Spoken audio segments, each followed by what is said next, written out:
Hey everybody, welcome back to our Friday live stream. We've been away for a couple of weeks. We've been doing boot camps and live events and all kinds of stuff, but it is so nice to be back. We're going to be doing some live animation today, and I'm going to character animation. Yeah, I'm going to do some character animation. We've got a screening of Snow Bear tomorrow, and I thought it would be fun to do some live animation and promote that and talk about that and all kinds of stuff. But I've got Nick over to my left over here. And I've got Dustin behind me, and we're going to have some fun today. And so, like I said, it's nice being back, boy. We've been so busy. And, we're back in the studio working away, creating new courses and getting more events set up and all kinds of stuff. So, but we got some sales going on, don't we? Yeah, speaking of which, let's dive in. Speaking of character animation, Aaron's next animation boot camp is in November, and we are over 70% sold out on that event. You can learn more by going to creatureartteacher.com/live. There were 30 spots available. There are now only 8 spots available. So if you want to get one, don't miss it. And in just a couple of weeks, Aaron is going to be out in Colorado teaching live animal drawing in Southwest Colorado. You can learn more about that at newmastersvillage.com. All of the bed spots for that event have sold out, but there is still tent and RV camping options, as well as the opportunity to stay off-site and commute in each day if you wanted to stay at a hotel and come in for the drawing. Which is what I'll be doing. Yep, that is still an option. You can go to newmastersvillage.com and learn all about that. It's also Animal Kingdom Month at creatureartteacher.com. All of our animal courses are on sale for just $15 each, or you can get 2 for $20. And by the way, these are huge courses. Our How to Draw Birds of Prey course is over 50 hours long, and you can get it for just $15 or 2 for $20 if you pick it up with something else. So go to creatureartteacher.com, learn all about those, our Animal Drawing Month, Animal Kingdom Month. And as Aaron alluded to, tomorrow is the first online screening of Snow Bear for our lifetime members.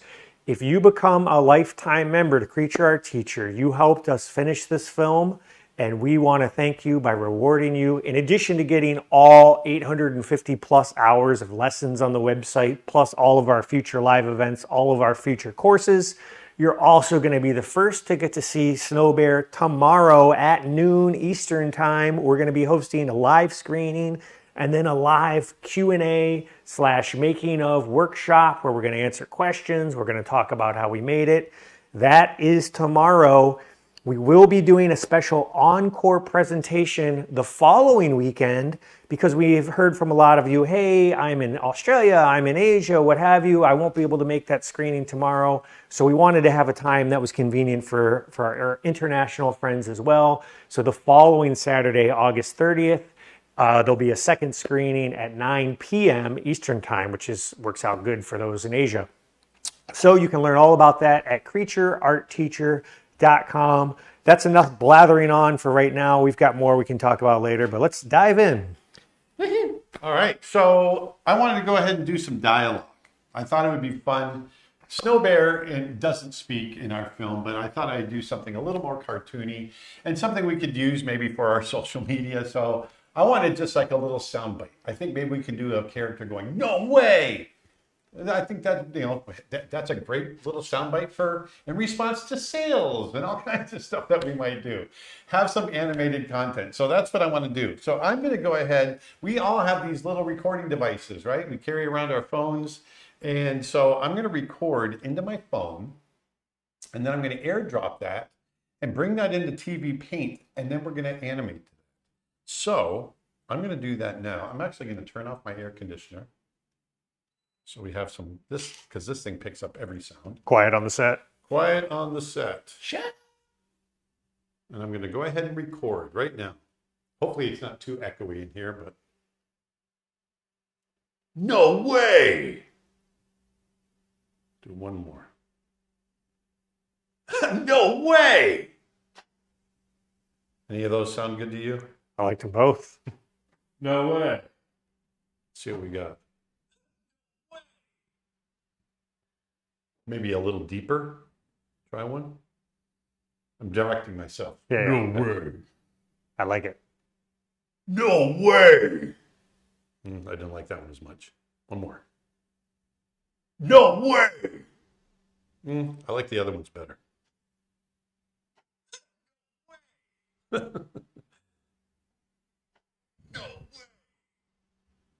going to do that one. I'm going to do that one. So what I do is I take this and I go share, and I'm going to airdrop it to my computer. Come on. Beep, beep, beep. There it is. Erica says the second one, which I think is the one you went with, isn't it? Is it the one with a little chuckle first? No, I went with the other one. Let me, you know what? Maybe that one is a little better. This one? I mean, I like them all. It's added animation. But I can put, I don't know what I'm doing, you guys. Share. All right, so I've got them both. So let's listen to them on my computer. Any new courses coming? Whole bunch of new courses coming. We are getting ready to film courses with multiple new teachers. Aaron is currently filming a new course. We've got 3, 4, maybe 5 courses coming out before the end of the year, give or take. There's never been a better time to become an annual or lifetime member to creatureartteacher.com. So it is simple as dragging and dropping. There you go. You literally just drag it and drop it, and it's on the timeline. So now what I want to do is I'm going to scrub to see where no way ends, and it ends at frame 73. So my mark out is 73.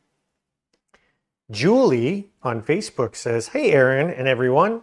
Aaron, I have a student in my 2D animation class that I teach, and I swear he looks just like you at that age. Same hair, same look. It's crazy." Mr. Garlic on YouTube asks, how do you determine the proper mouth shape at the specific frame, and how do you know how long to hold it?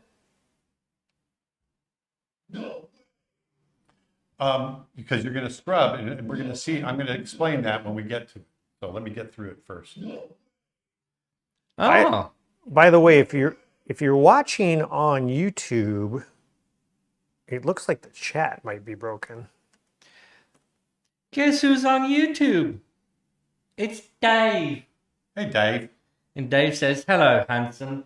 He's on YouTube Hello, or Facebook? everybody. No, he's on YouTube. I'm not seeing any comments coming through on YouTube. That's weird. How do I tighten this? Oh, Dave, we miss you. Oh, they're there. Yeah, they're not coming. They're not coming through to me for some reason. Weird. All right. I guess I'm just that special. That's probably it. I have been chosen as the YouTube reader.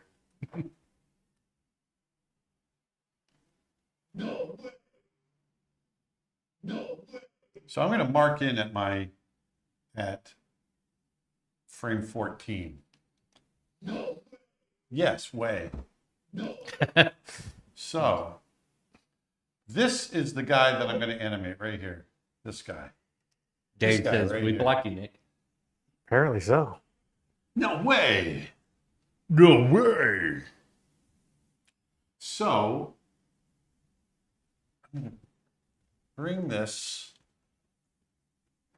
So what I want to do is I'm going to have him come in. I want to have him come down like he's anticipating. He's going to step forward.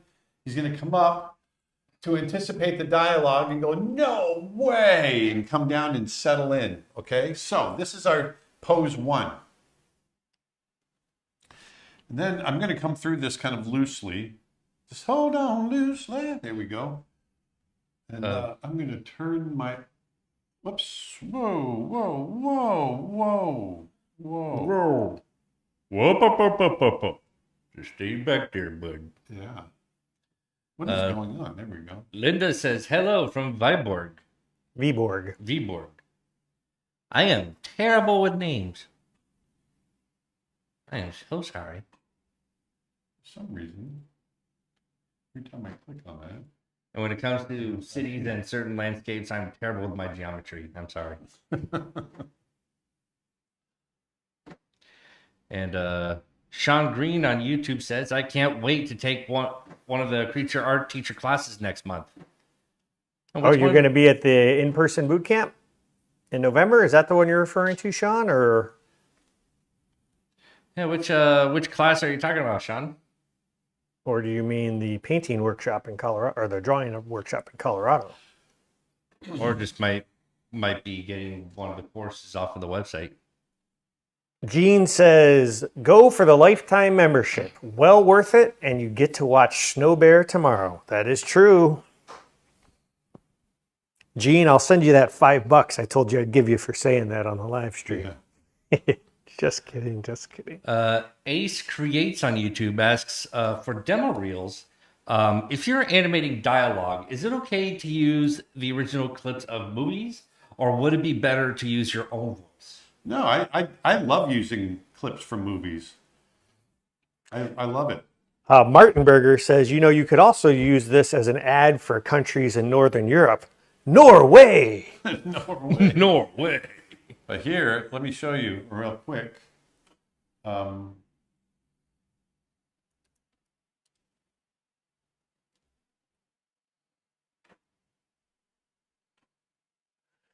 Lisa on Twitch says, Hold on one second. Love your work, Aaron. 1 second here.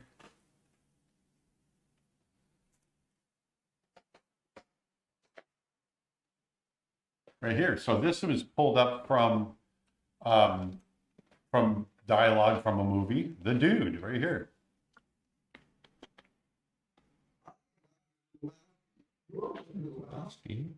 I'm the dude.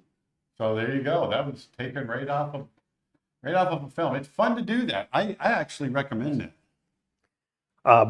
Bobby on Twitch asks, hey, Aaron, I was wondering if you'll be at the Animation in Y'all Expo next year. Yes. That's in April. We will be there.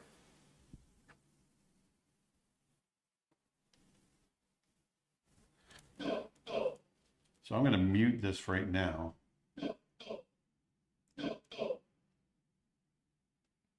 I'm not sure why it's.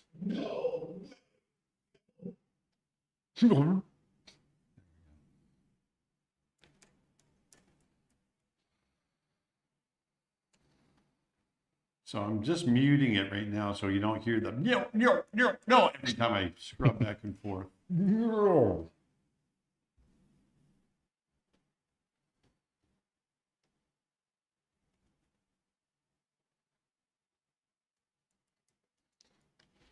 Want his eyes really big.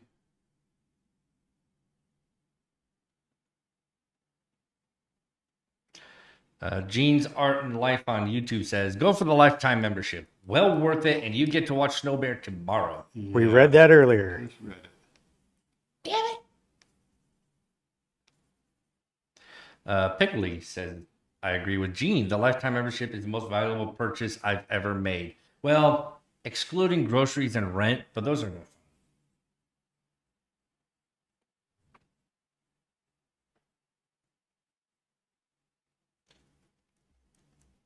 And Martin is asking, so how were the animation bootcamp courses? How were they? How were they? They were great. They we did the bouncing ball, and we did a bowling ball to talk about weight and different materials. How do you handle that?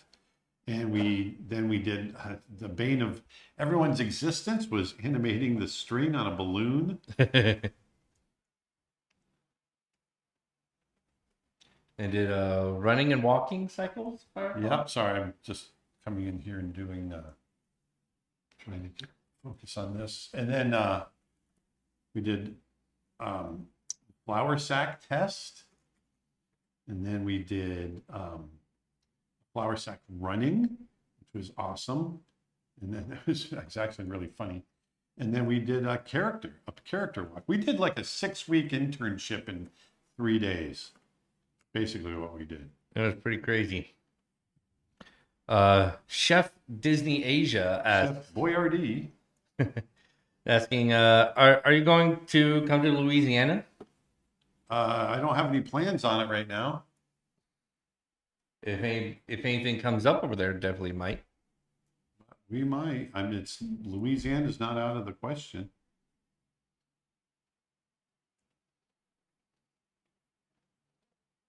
We had submitted to the New Orleans Film Festival, but unfortunately, We got denied. yeah, can't win them all. So I'm having him come forward. So I'm roughing in, Juan on Twitch asks, stepping forward here. do you have any suggestions on sound effects libraries if you've used any? Epidemic Sound is what we use, and I love it. I really love it. It's a subscription, and I use it all the time. Another set that we've used, even though we've used them more for copyright music, but they do have sound effects as well, is Premium Beat. Premium. Would say that slower, Dustin? Premium Beat? Yes. There you go. YouTube comment, I've got your traditional animation course, but getting supplies is still in progress, so I started animating the bouncing ball digitally. I'm not sure which course you're talking about unless you're specifically talking about the paper one, but if you're talking about Aaron's Fundamentals of Animation course, where he does teach the bouncing ball, our courses are not software specific. They are designed so that you can follow along in the software of your choice or on pencil and paper. Yeah, as a matter of fact, I'm in the process of creating a new course called 20 Actions Every Animator Should Know. And I'm purposely doing it on paper so that people don't get hung up on the software. You can follow along in any software you want, including analog paper. And because I'm really teaching concepts. I'm talking about the balloon on a string. Justin Kingston on Facebook says, I'm the odd duck that enjoyed the balloon animation. Yeah, you are. Well, he said Justin killed it. He was really good. he said he had a breakthrough on it. That's why, and all of a sudden, stuff that he was struggling with before started to click. Yeah. So, that's the whole point of those exercises, right? Yeah. And Ahmed on Facebook asks, hello, sir. Hello. Are there any specific methods in the cleanup or in-betweening process to keep the lines from shifting and causing a wobbly effect? Yeah. Draw steady, draw slow, and flip back and forth. You want to flip back and forth to see that movement. And just to stay consistent by doing that. There we go. So what I'm going to do is I'm going to hit the poses, the key frames that I know I need, and then I'm going to go back in and we'll time it out on the timeline.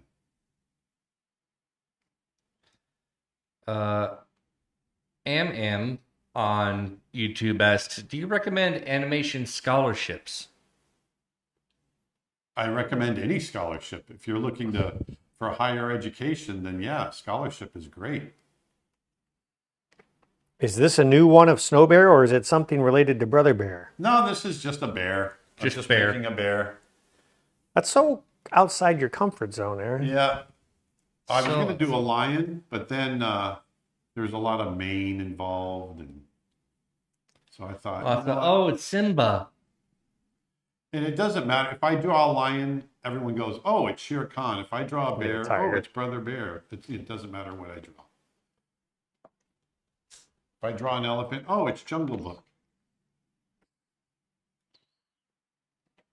And it won't look anything like those characters. Strider Master on YouTube says, good afternoon, Aaron. Good afternoon. Hugs from Brazil. Do you recommend holding the pencil firmly to ensure precise lines? No, I do not. You're gonna set yourself up for a world of pain.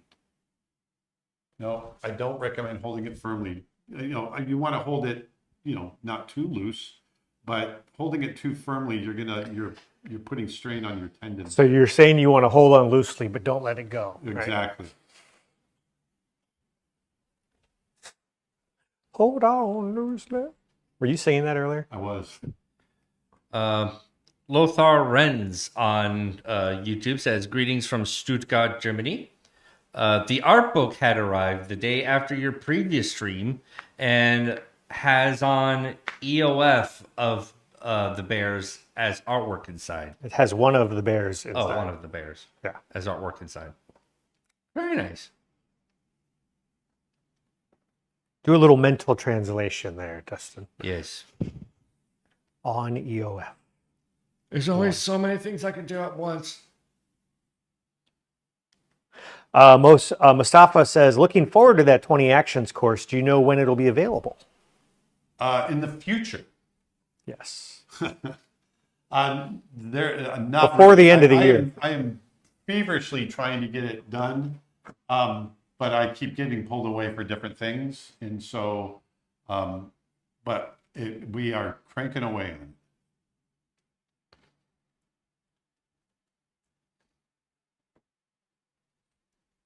it. Fortunately, Drew Shaw, we cannot increase the resolution of these streams because it requires some heavier hardware, and also we just don't have the internet to provide that. He's asking to increase the YouTube resolution to 2160. No. How's that? We can't. No. We tried to before, but it just it gets way too choppy, way too quick. So.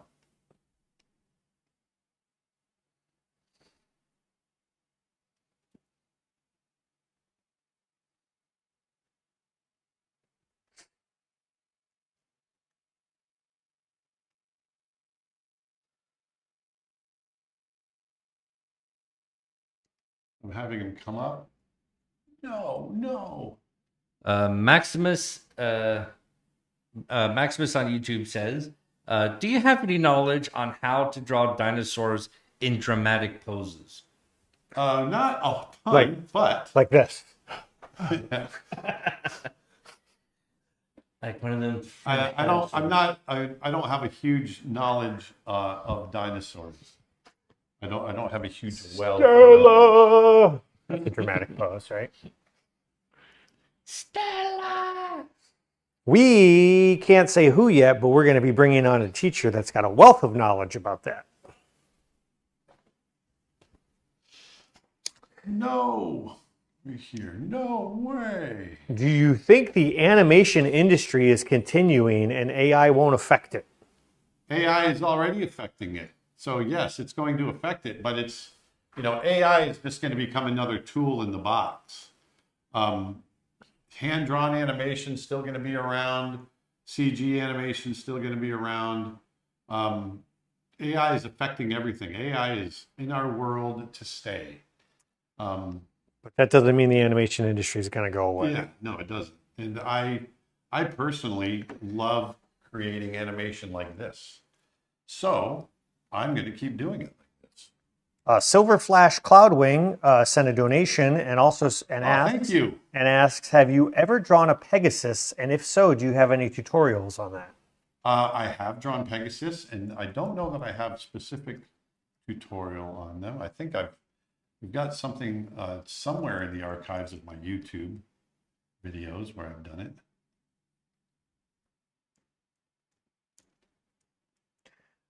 What we do have is a full course on how to draw horses, which is just $15 right now. That's like 70% off, I believe, something like that. It's normally $65, so it's $50 off.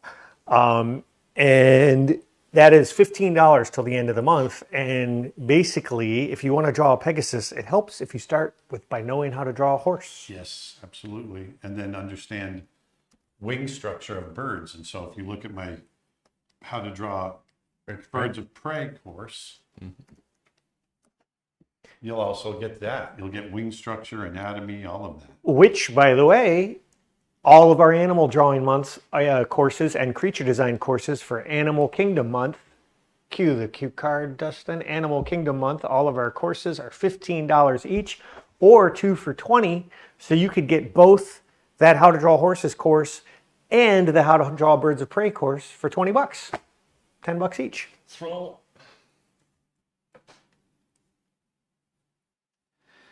Over the years, I always get confused as to, like, I know that Pegasus is the flying horse with wings, but like, is that just the general term of any horse with wings is a Pegasus?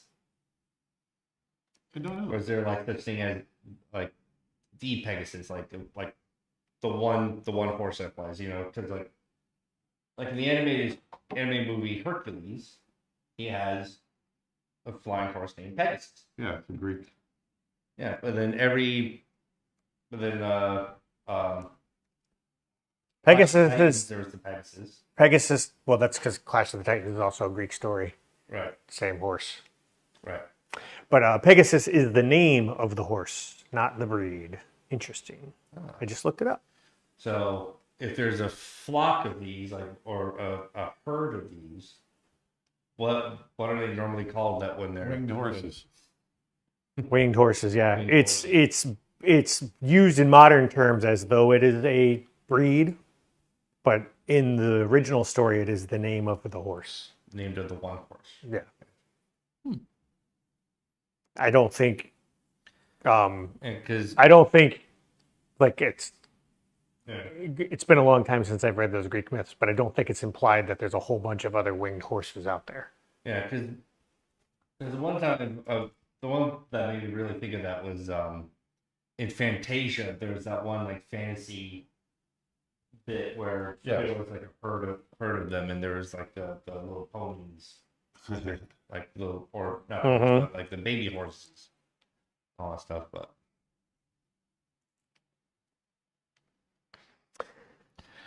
I know how to. Silver Flash sent another donation and follows up and says, I know how to draw my little pony horse, but not in real life horses accurately or satisfyingly. Also, I'm a lover of background, nature, and weather art. Wings are definitely hard, though.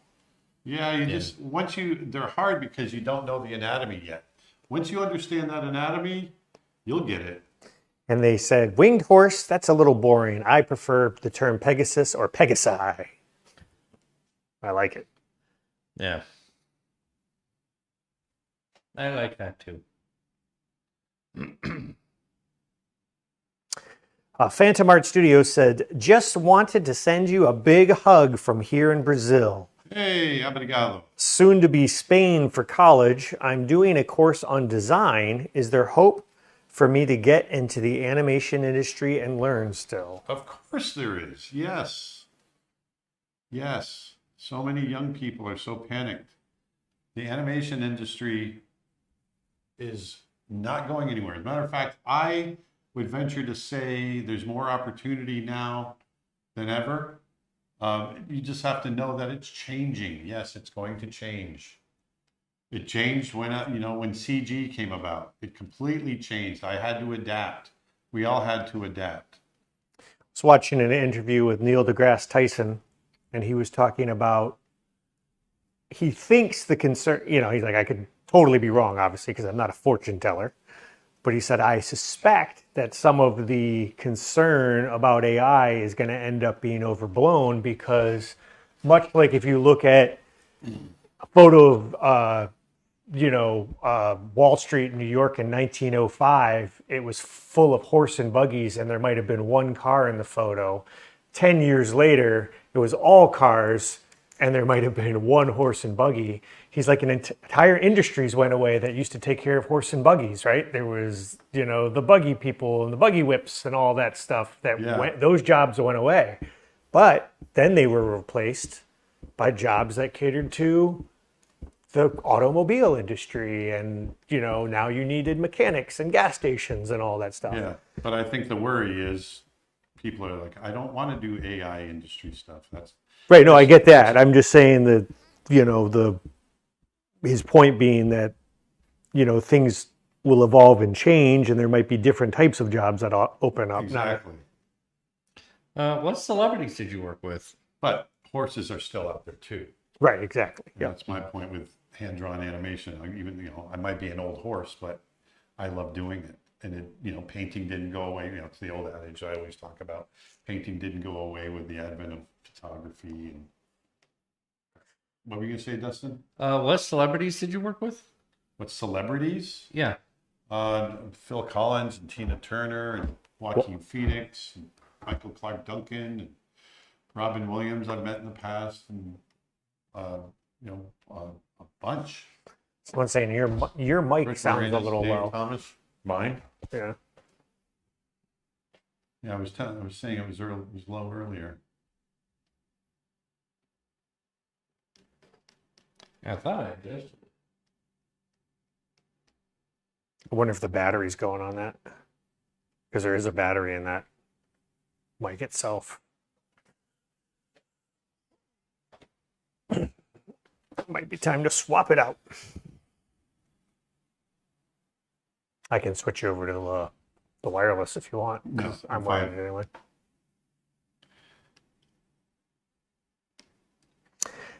Aaron, how many in-betweens do you add per key typically? There is no typical. It's whatever the movement dictates. It could be 100. It could be 2. It just depends on what you're trying to do. So there is no typical number of in-betweens. It's whatever, how smooth do you want that action? How slow do you want that action? How quick do you want that action? All of those are things that you have to determine.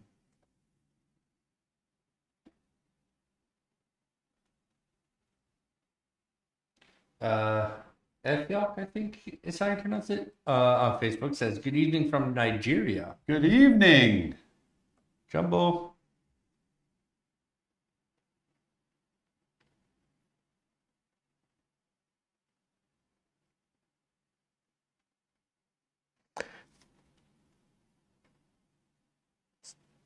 I can't remember if I read this one. I don't think I did. Silver Flash Cloudwing sent another donation and said, I purchased some of your tutorials. I just have yet to get started in them. Well, there's Go no for better it. time than the present. Mm-hmm. Get to it. The nice thing about our courses, though, is there's no time limit on them. You have exactly 1 hour. You can take them. They are yours to keep. You can watch them as much as you want.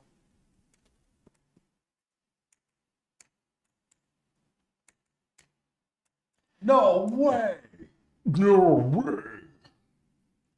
So I'm going to give him a little kind of crooked smile.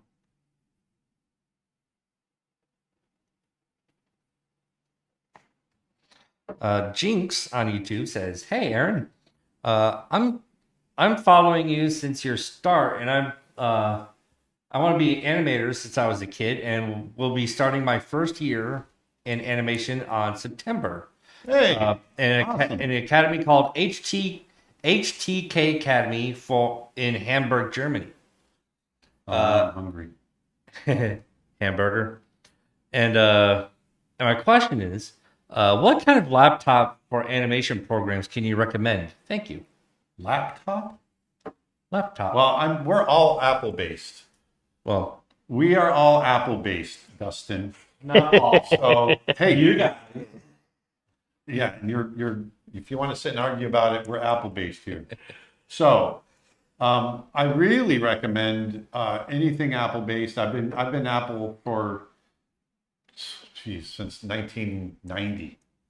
That's all I've ever used, and I love it. We just purchased 30. Now they're not laptops, but we just purchased 30 mini Mac Minis. Mac Minis, and man, they perform great. Probably your best choice would be iPad with Procreate Dreams combo. It's probably most affordable Mac setup.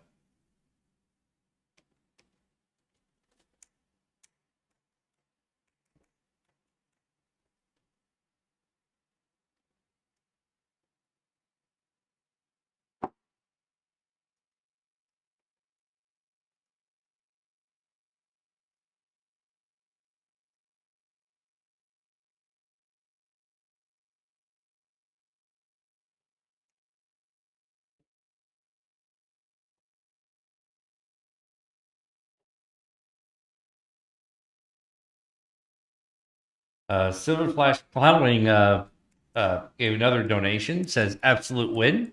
Would love to see some more tutorials as I'm heavily working on improving my wing animation for Pegasus/Pegasi flight poses.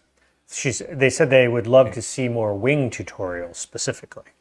Yep, more wing tutorials. Check out check out that How to Draw Birds of Prey course, because there's a ton in there on flight mechanics and bird mechanics, as Aaron mentioned earlier. And if you do go back on Aaron's YouTube channel, I'll try to find some links in the video. We've got some different types of video on different types of wing mechanics on there, like butterflies versus hummingbirds. I know you've got one on wings in general flight. Here's one. This is a tutorial that I gave. I got to find it, but this is one that I gave on a bird flying. That's on YouTube. I can probably find it real quick. There somewhere. I'll find it. Bird flight. I've labeled it as bird flight, and I've got other flying. Eagle flight, takeoff. Here's one. How about this one called Animation: The Mechanics of Bird Flight? Well, there you go. So this one was a lot of fun. I did this a few years ago of an eagle taking off. And very quickly done in pencil test.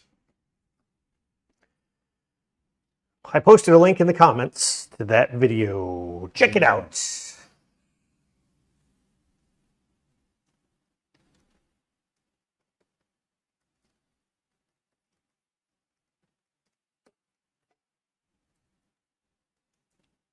So I have him coming forward. See how he's growing? These are the keys. So I always take a little extra time on these keys. No. He comes forward. No way. So when we fill in the drawings, that's where we're going to hit our dialogue.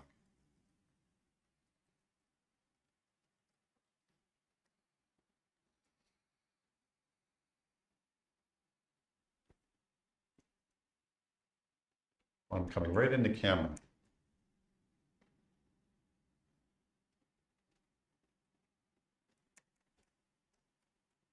See how he step, comes up. Pencil Pages asks, question for Aaron. I have several of your courses from your website, well worth every penny.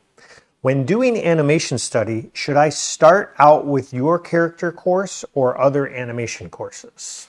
Well, I would, if you want to start with mine, I've got all kinds of animation courses. So I've got Introduction to Animation, which takes you through the 12 fundamentals. It takes you through my process and how I create a shot.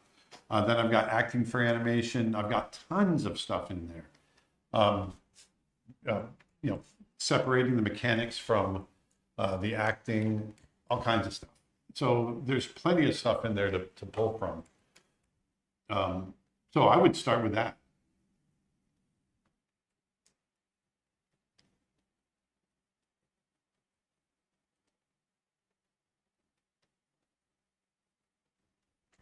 Richard asks, I'm wondering, first of all, I read about your lifelong interest in animals, and I'm a huge fan.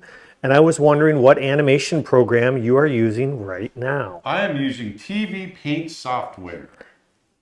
TV Paint. I've been a TV Paint user since 2013. So 11, 12 years. And I love this software. Absolutely love it. As a matter of fact, this is the software that we use in our boot camps, in our live boot camps in person.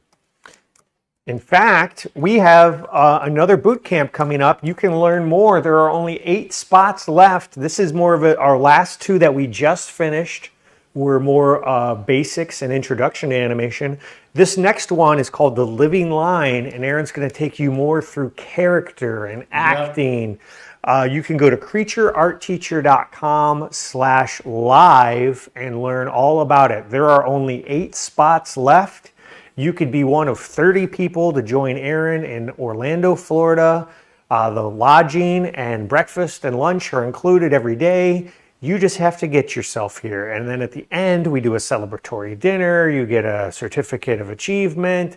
It's a great time. We just finished 2 of them, and like people are already forming lifelong friendship bonds. It's so great. It's, you know, you become a little community after participating in these. So I hope you can join us. Go to creatureartteacher.com/live and learn all about it. And speaking of TV paint animation, Aaron recently completed a hand-drawn short film all on his own called Snow Bear, which we are going to be doing the first online screening of tomorrow for lifetime members to creatureartteacher.com. Tomorrow at noon Eastern, you can go to creatureartteacher.com. If you're a lifetime member, there'll be a link right at the top of the page. You tune in, we'll do a little preamble talk, then we'll screen the film, and then we're going to follow it up with some Q&A, making of. Go to creatureartteacher.com, become a lifetime member today. Those memberships do not last long. We are going to do a special encore presentation for our friends in Asia the following weekend. So you've basically got 1 more week to pick up a membership for the lifetime deal, or you can become an annual member, get everything we have on the website, plus everything we release over the next 12 months. And we're going to have other opportunities to see Snow Bear in the near future. But if you want to be the very first, pick up a lifetime membership.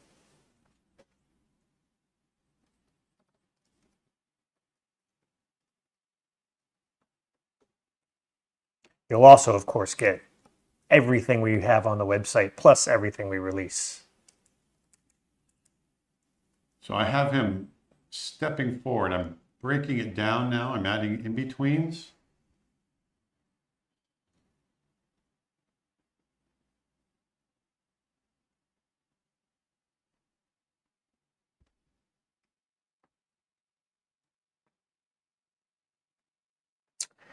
Atlas Art and Animation sent a donation. Thank you. And they said, "Hey, Aaron, I am currently working on my last animation for the animation certificate. Hey, I am awesome. constantly learning more from your site. Just wondering where I can find a job with that certificate. Love your lessons." Well, that's a certificate of completion. It's not a degree. So it's not intended to be a degree. It's intended to go on, you can put it on your resume. What's going to find you a job in animation is never going to be a degree or a certificate. It is the quality of your work. So, you know, it's about your reel. And as far as where to find a job, as we talked about before, there are actually more opportunities in animation now than there ever have been. I don't know where you're located, but there's lots of remote possibilities now. There's jobs in Europe, there's jobs in Asia, there's jobs in the US. But really, you know, it's about your work. So, you know, put together the strongest reel you can. And the other thing we talk about is don't have tunnel vision. Don't just be like, I got to work for Disney or I got to work for Pixar. There are thousands of small independent studios that have openings all the time.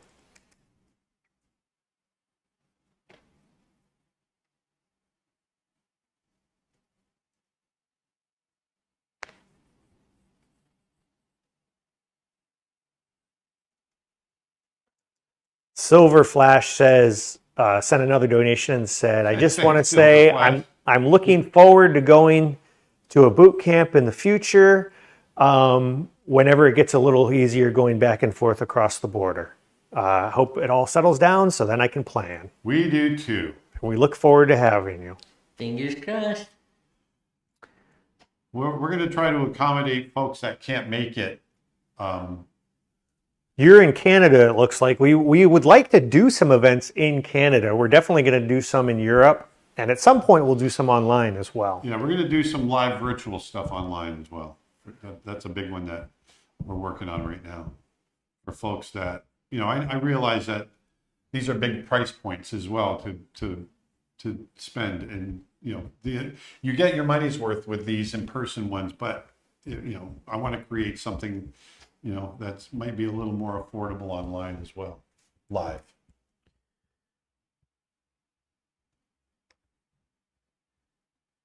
So here he's reaching, stepping forward. Any chance you'll come to Mexico and do one, Aaron? I would love to come to Mexico. I love Mexico. We've been several times. We don't have anything planned right now because of all of our other commitments. We've got a couple of really big commitments that we're working on. We got one in May that we'll be announcing in the next month or two. That's really huge. And so we've got a lot of irons in the fire, so to speak. That's our problem right now. Is we've got a lot of different projects that we're working on, and we're growing. Let's just say that we're really growing.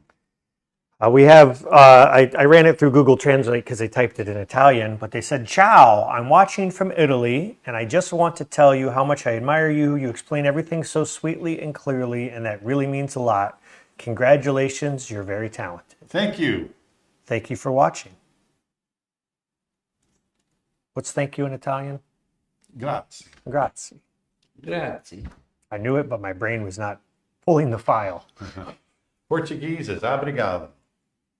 Italian is grazie. Jules asks, quick question. Is it okay if I, if I include artwork I created while following your tutorials in my portfolio for job applications? With No. clear... Of course you can. Never. Of course, absolutely. Yes. I'm just kidding. All right. So he's coming forward. Right here. And then Oh, and Silver Flash says, that would be great if you come up here. I'm in British Columbia in the northwestern area. Oh, fantastic. I could definitely see us doing something in the Vancouver area for sure. oh yeah. There's a lot of animation up there.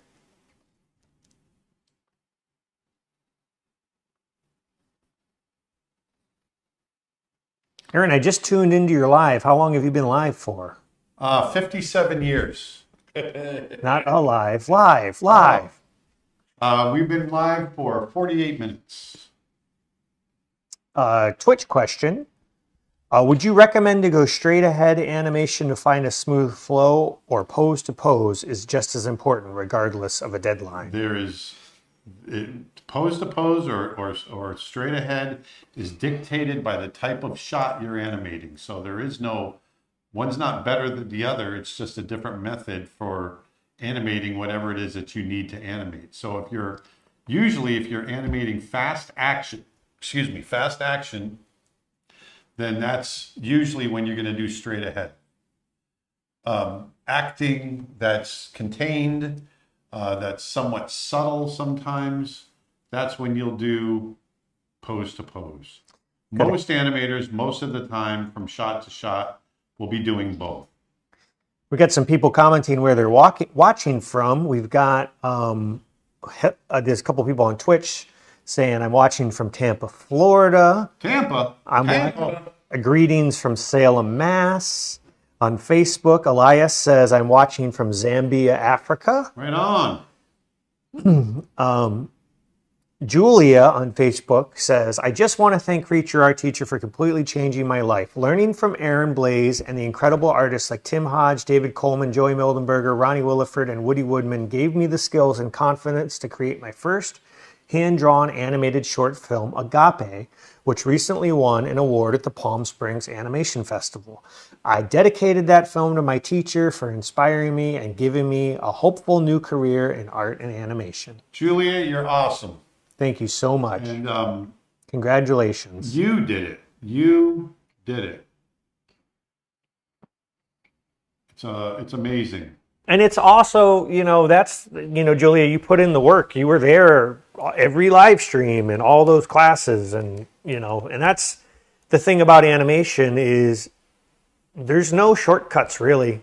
I mean, I hear so many excuses as to why people aren't drawing or why they can't draw, whatever. They don't have the right software. They don't have it. At the end of the day, there's nothing stopping you from doing it except you.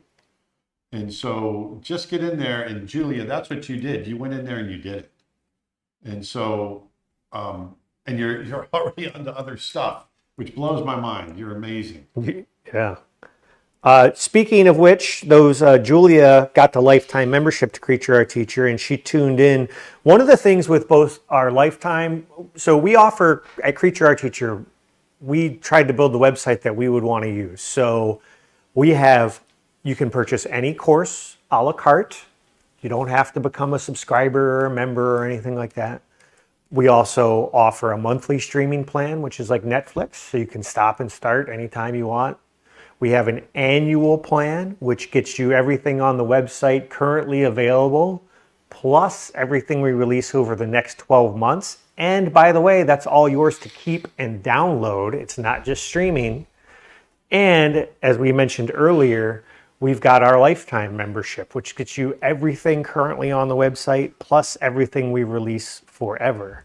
Now, those memberships, unlike the a la carte plans, also get you access to our exclusive members-only streams. We do those every week.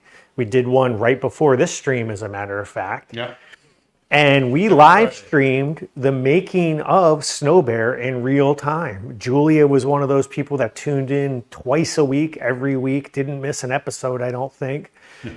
450 live streams we did, or 450 hours. Sorry, live streams we did. Over 200 live streams. Several hundred live streams. And we showed how we made the film from beginning to end. We didn't spoil the story or not. But the point is that I'm trying to make is that, in a very long-winded way, is that we're not stopping. So we're keeping those membership streams are still happening because we're already on to our next projects too. We've got some feature film ideas that we're developing. We've got some shorts that we're developing. And we're some feel-good, make the world better, a better place projects that we're working on. Yeah, we've got a whole bunch of stuff that we're working on. And if you do pick up one of those membership plans, whether it's the monthly, the annual, or the lifetime, you can tune in to those streams and see what we're working on. You get to be a fly on the wall in the studio, and they're really more intimate. You get to ask way more questions. We play some music. We have a lot of fun with them. We really do.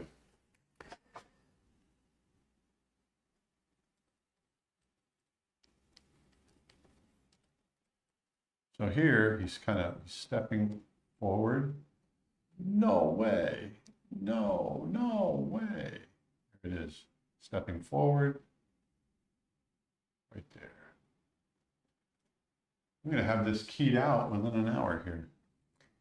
And Foliage Pen asks, what advantage is there from going from a monthly membership to an annual? Well, you actually save more by going to an annual in terms of the monthly cost financially.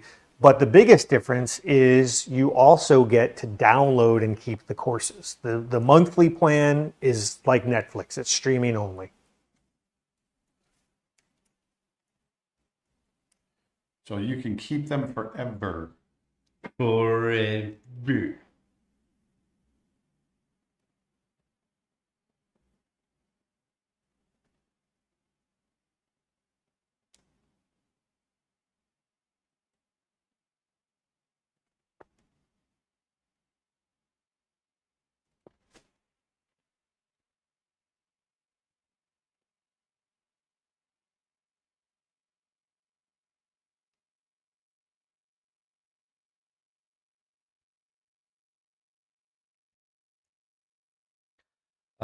Ace Creates asks, in the tie down phase of animation, do you animate until everything is on ones, or do you just tie down on the ones and twos?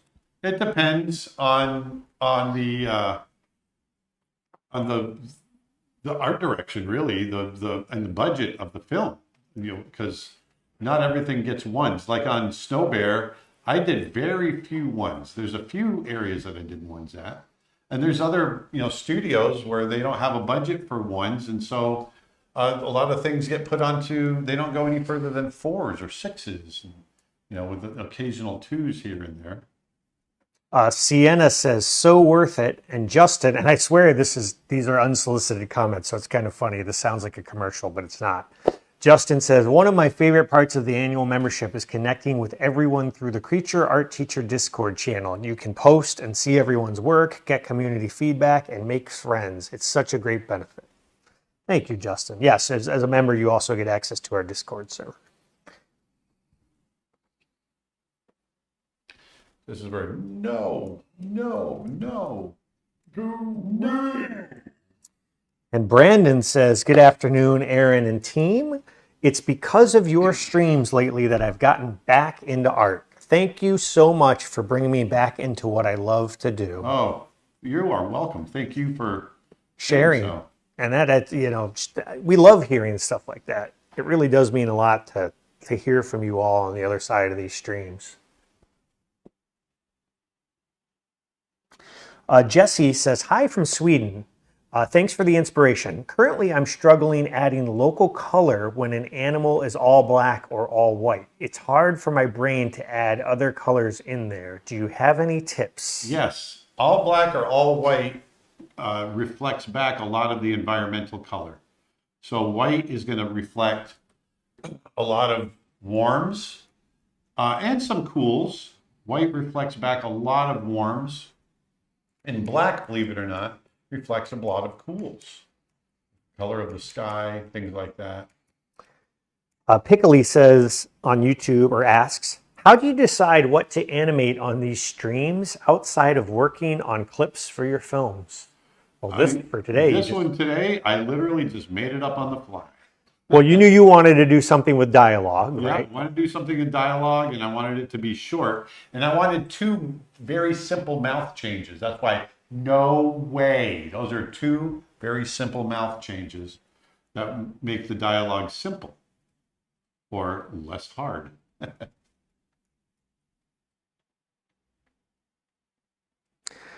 Berjobi says, and I apologize if I pronounced that wrong, you should do a video targeting parents as to why online courses like yours can be just as good as college, because my parents think online courses are a waste of time and money. No, they're wrong. And I'm going to come right out and say it. Your parents are wrong. Matter of fact, a lot of times, I'm going to say this too. A lot of times the people teaching the online courses, they're people that are actually working in the industry, whereas a lot of folks teaching in college haven't worked in the industry in years. And one of the things we focus on is people for our site is professionals that are actually working in the industry. And also, Emmy Award winning, Oscar nominated, Oscar winning people teach on our site. So, and online, at one time, online wasn't as good, but especially now, if you also take into consideration the fact that many private schools in the United States, art schools, are pushing $45,000 to $50,000 a year. That to me is insane. Insane. In the membrane. Cindercloud says, with the topic of memberships coming up, I just wanted to say thank you for the buy now, pay later payment opportunity on the lifetime membership. I was previously an annual member and I had to cancel, but due to the lifetime membership installment plan, I was able to become a member again. That's awesome. Yep, that is a reason to keep it going.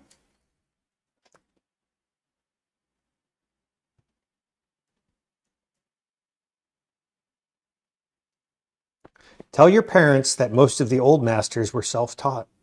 Yeah.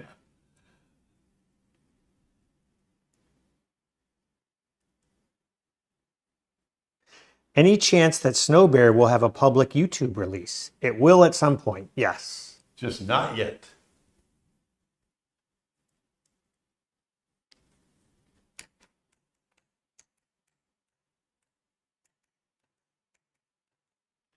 So I'm following a little arc here. No way. He's going to come in, settle. Rebecca says, I would love to see a course about landscapes or drawing expressions taught by Bill Watterson. Do you think you could make that happen on Creature Art Teacher? Man, we would love that too. I would love that too. I'll go out on a limb and say I doubt it. He's hard to nail down for anybody. Yeah, my understanding is he's pretty reclusive. And... but I don't, never say never. Hey, Aaron and team. Hey, how's it going? How's been the Snow Bear Festival circuit? It's been amazing. Absolutely amazing. Matter of fact, we've just gotten accepted into several more festivals, and are we currently playing out in, or is the Holly Shorts done? Holly Shorts is done. Let me go. You can We're learn. playing at the Chinese Theater in Hollywood there. Let's see. What are the upcoming showings listed on the website? Because there's a couple I have to add, but the next, there's going to be some more added real soon to the website, but the ones currently on the website is September 8th through 14th. We're going to be at the Viborg Animation Festival. Yes. We're not going to be there personally, but Snow Bear will be there. Right.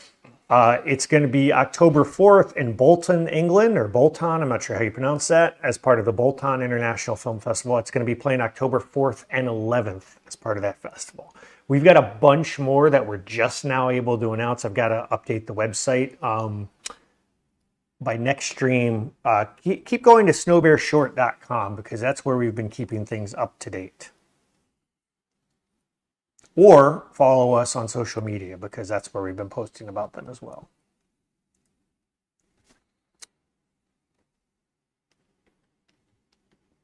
Actually, I think I need to have. Atlas says, there's another boot camp. I wasn't able to attend the last one, but I'd love to do the November one. Well, grab a spot because there's only 8 left. You can go to creatureartteacher.com/live. Sorry, Aaron, I didn't mean to That's all interrupt. right. This distortion on this line is driving me nuts. Thoughts on Procreate Dreams 2? I haven't used it yet. We were demoed The it. second one? We were demoed it at Annecy. Yeah. So we know some of what's coming behind the scenes. We're real excited about it. It's not out yet, though. Feels like yesterday they released the first one. It was a year ago.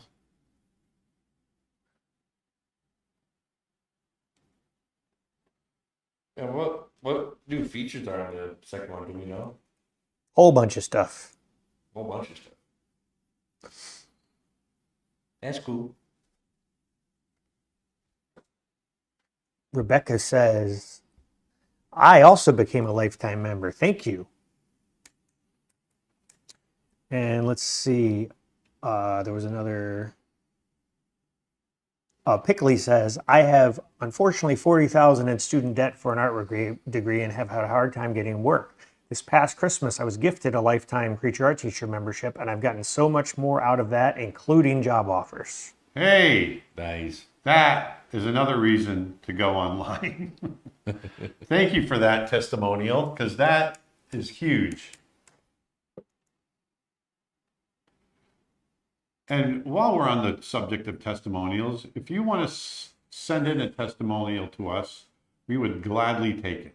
Yeah, written or video. If you're a student or you've taken our courses, we would love, it can be written word, or if you want to shoot something brief on your phone and send us a little email that we could maybe use in the future, just send that to support@creatureartteacher.com.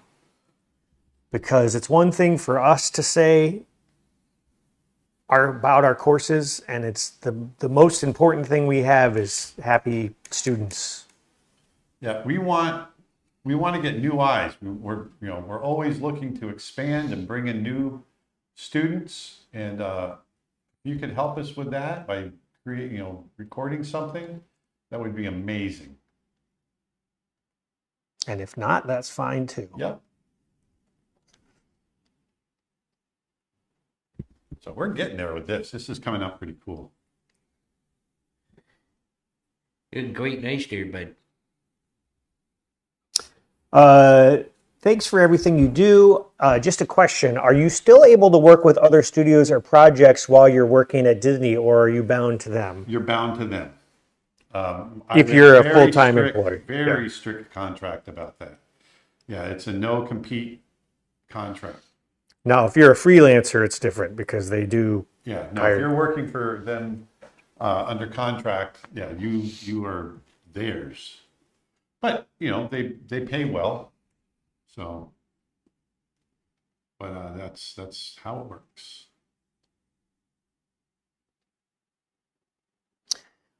Question: do you animate the body first and then the mouth movements, or do you animate the mouth movements with the body at the same time? It depends on the complexity. Right now, I'm animating the mouth movement with it because I'm kind of anticipating where he's going to be, but I do that through experience.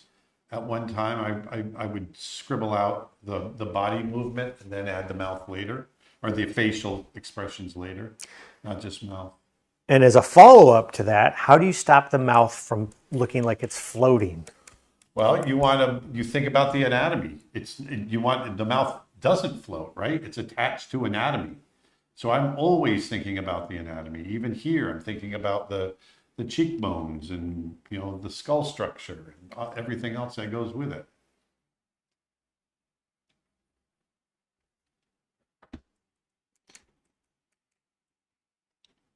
See how his cheeks are kind of stretching with his mouth because it's open? Way, way, way. See that? No way. He's saying right here, no way, way. The A's way down here, but you'll feel it and see it. The A. Way. A. A boo boo.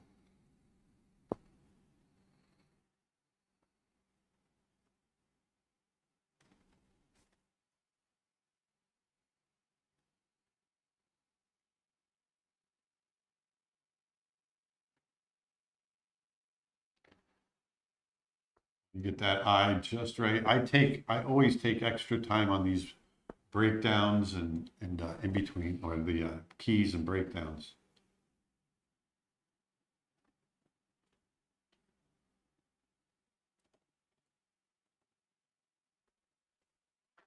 Would you recommend buying TV Paint for a beginner? Yeah. It's a great software. Yeah, it's a great software for beginners. You know, you learn on the software you want to use forever. You know, if you're just kind of experimenting, like you don't know if you want to animate, then yeah, maybe you want to try something more, not as expensive. But if this is what you want to do, I really recommend TV Paint. I love it. You could also start with the standard version as opposed to the professional if you want to start out as well. And they do offer a pretty substantial student discount. So if you're a student, we offer a big discount yep, on our site if you become a member. yeah, if you become a member to Creature Art Teacher, you also get a discount on TV Paint. Or if you attend one of our live in-person workshops, the discount is good enough on the annual membership that it actually pays for itself. So the membership pays for itself. Brandon on YouTube writes, in the past, you've mentioned that you don't need a degree to be an animator. I have a friend currently working in the Disney Animation Studios. For those fresh to this, how would you advise someone to work on getting into a studio without a degree? I don't have a degree. I never got a degree.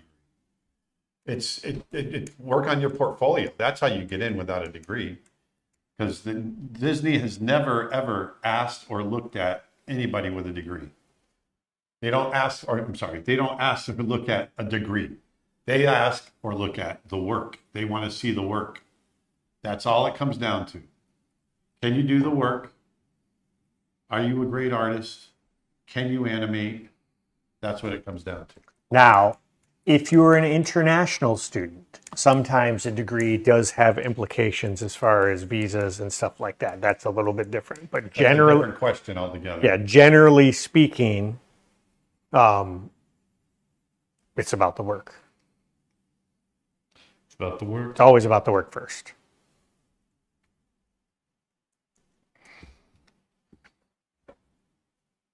Have you ever animated a dragon? I have. You've animated a dragon? Mm-hmm. Huh. I don't think I've ever seen an animated dragon. Doesn't mean I didn't do it. I see you draw a dragon. What do you dragon do? Martin's joking. Walt Disney, Leonardo, and Michelangelo were all members at Creature Art Teacher. And none of them had a degree.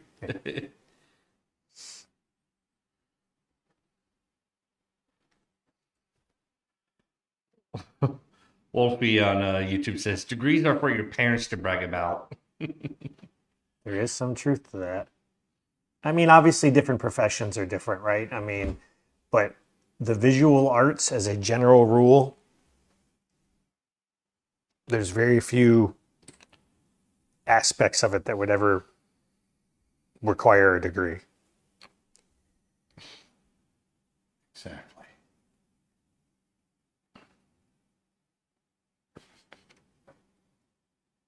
Now, that is not to say that you cannot learn a lot from college. That's I don't want people to misunderstand, for sure. You know, there is value in art education, and there is value to be had from being with other like-minded students. Absolutely. So if that is what you want to do, we're not saying that it's not worth pursuing. We're just saying that the expense, especially in the US, has gotten out of hand. Now, in some European countries, it's much more affordable. You know, your mileage is going to vary based on you and what what your interests are and how you learn. Some people need that classroom environment for the sense of going into a space and sitting down and having that personal feedback. And some people, it's just like some people. Yeah, no way. I've got keys. It's looking great. Okay, so I want to adjust the timing on here. Pull back here. There you go.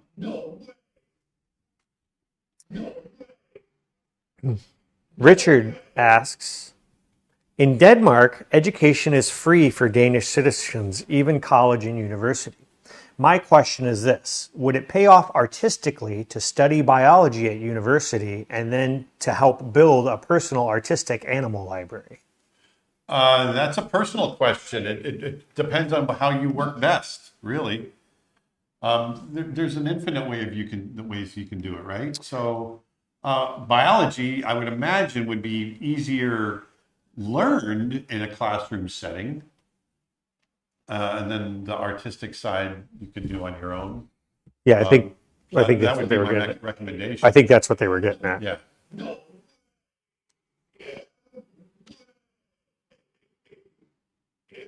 All right, so let's let this play a little bit. No way. I want a little snappier on the no. I'm going to pull this back right there, just a couple of frames. There we go.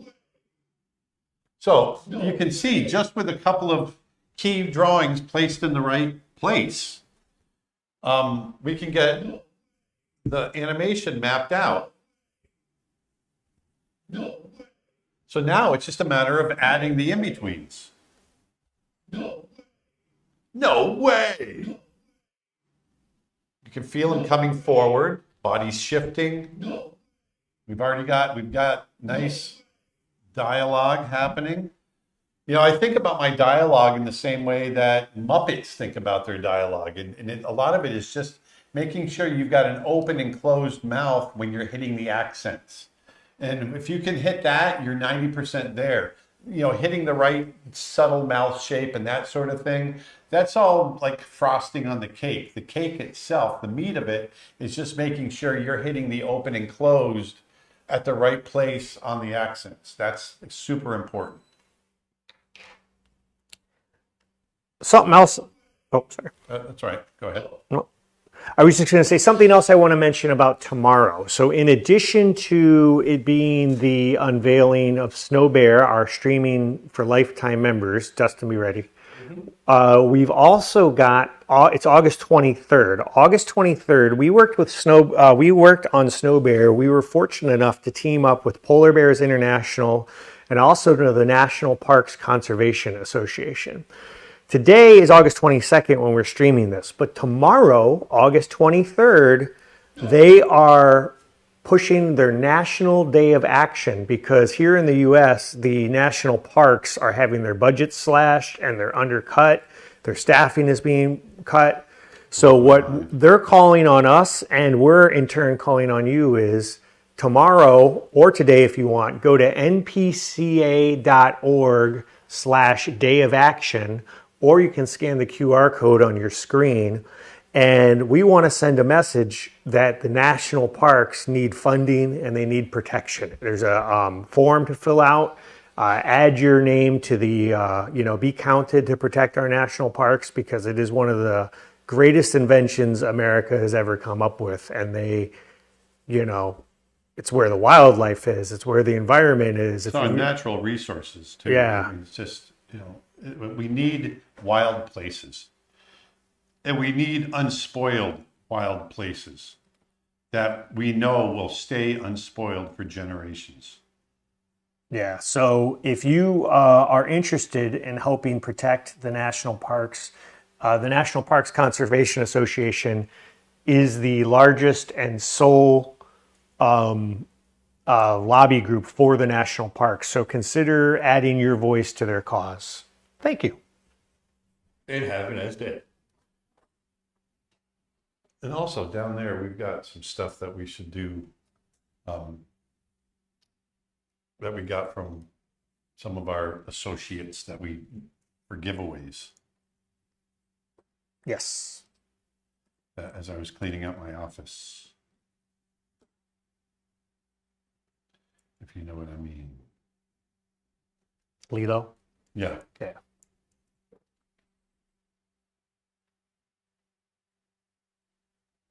Do you want me to mention that now? If you want. I'm just not. We can do it next week. We got some giveaways we want to do next week. We'll do it next week because we got a lot of stuff going on now. But we're gonna do some nice giveaways next week. So tune in to find out what those are. Because you can't win if you're not here. You can't win if you don't enter.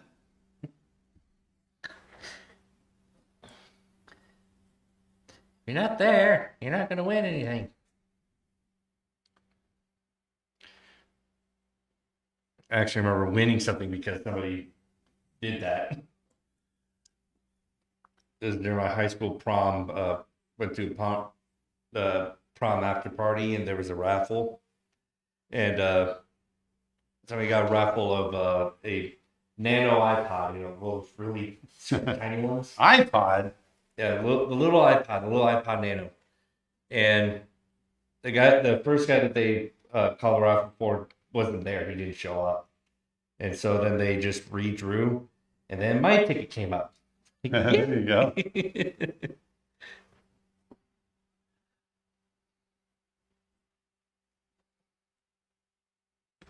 You can't win if you don't enter.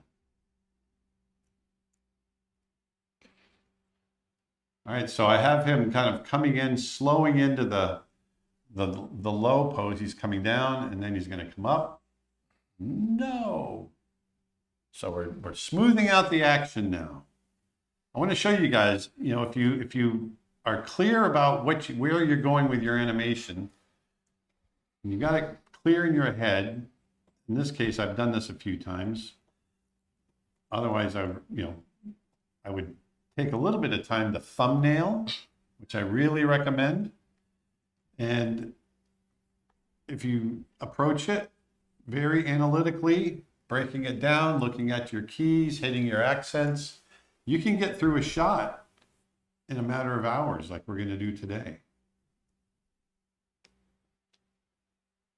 And this is pretty tied down.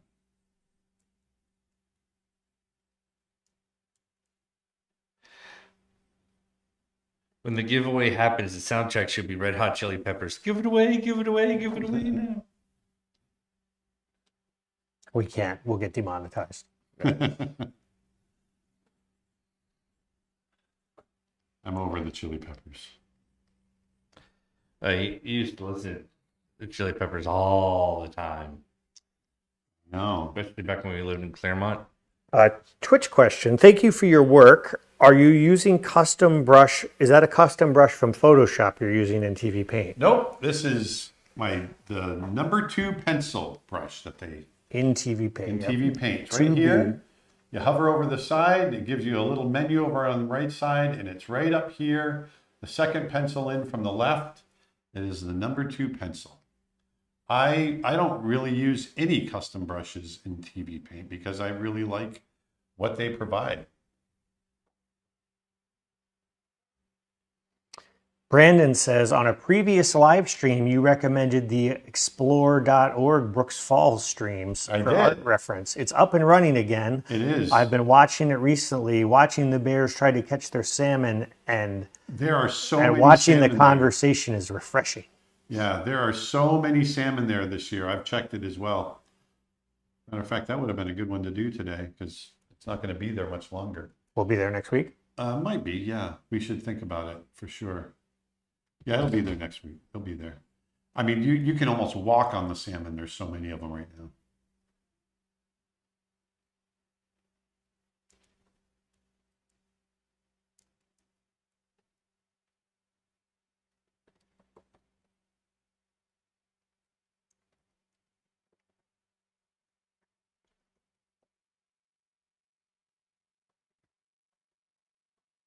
Putting a little drag on the mouth here. Do they have a similar brush in Procreate Dreams?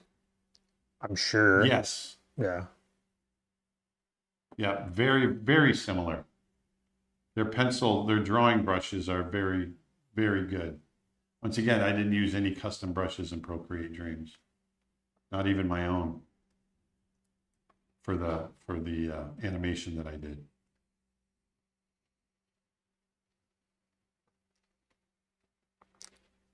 Salud from San Diego, California. Salud. Says- It's a YouTube comment.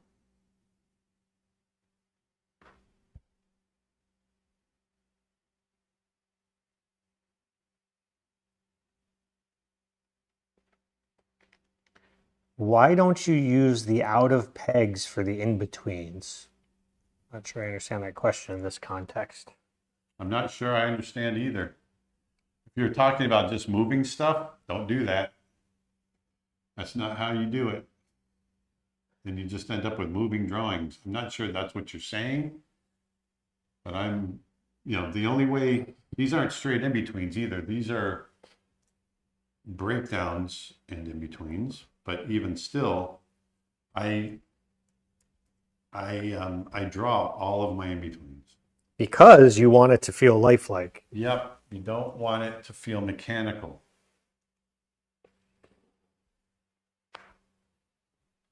So many people want to do animation, but they don't want to do all the drawings. You've got to do drawings.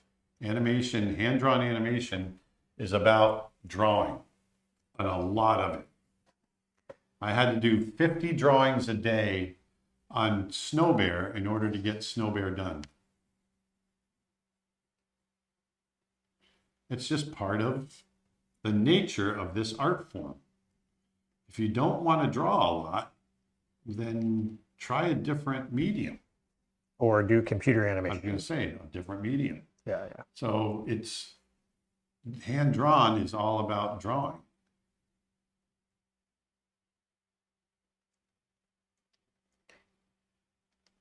What do you think of the animation of Yuri Norstein? I don't know who that is. He's the one who's been working on that animated film. It's like the longest film ever made. He's been working on it for like 40 years. He's a Russian animator. Yeah, I don't know. It looks like cool stuff as animation, but I'm not really familiar with the work. The Overcoat, Tales of Tales, Hedgehog in the Fog. It's a bunch of stuff from the 70s.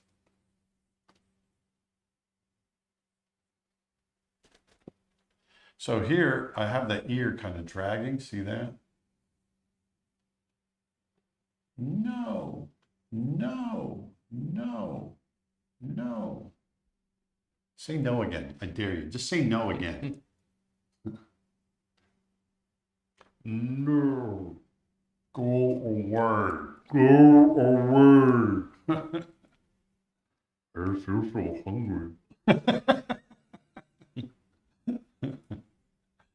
I wonder if anyone can name that movie. Why did the salmon cross the road?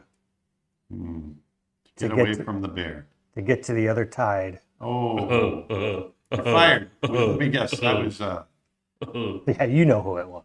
what's that? You know who it was. Yeah. Martin, you're fired.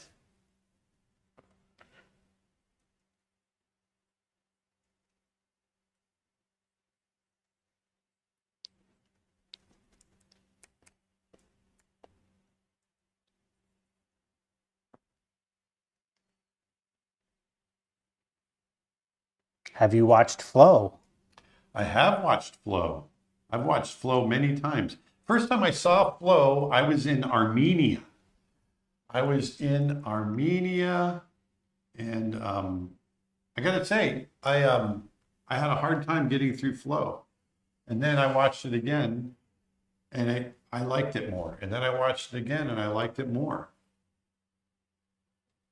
I'm such a student of strict structure and specific storytelling that and Flow really broke a lot of the rules in a good way.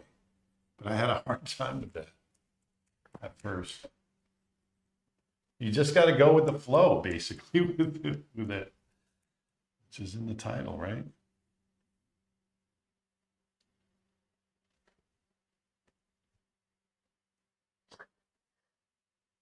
Martin is still going. Can a salmon be contained? No, but a tuna can. Oh, that's even worse. All Wow, right. he's got a bunch of salmon jokes. So here I'm going to lead the dialogue. No way. No way. No way. So it'll look like it's in sync, but he's actually going to lead it.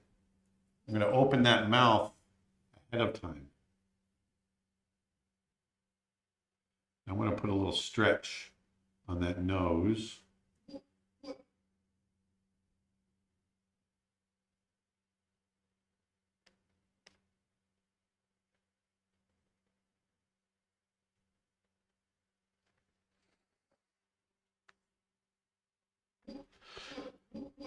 I'm going to turn off that sound. That'll drive you crazy. No. No. We're opening the mouth. YouTube comment: since the mind is sure that these are only drawings, seeing them move always feels deeply surprising and magical. To me, that's the essence of 2D, because magic is a break in nature. Do you feel the same way? I do. I still get a sense of that magic 37 years later that I used to get when I first saw it. It blows my mind.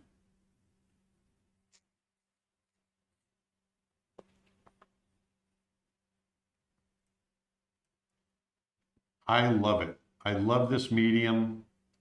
I love hand-drawn. It's still so cool to me that I can sit here and just do a series of drawings and it's a character that's going to come to life. That is why I love doing it. I love teaching it, because I like seeing people's faces light up when they do it, when they animate it. Raul says, speaking of salmon jokes, I always No love. one's speaking of salmon jokes except for Martin. No one is speaking of them. I always loved the ending clip after the credits in Brother Bear with Coda when it said, "No fish were harmed in the making of this movie," and then a bear chases one off screen. Yeah, and the screaming salmon is our editor, Tim Mertens, my good friend Tim. He's the screaming salmon in the background.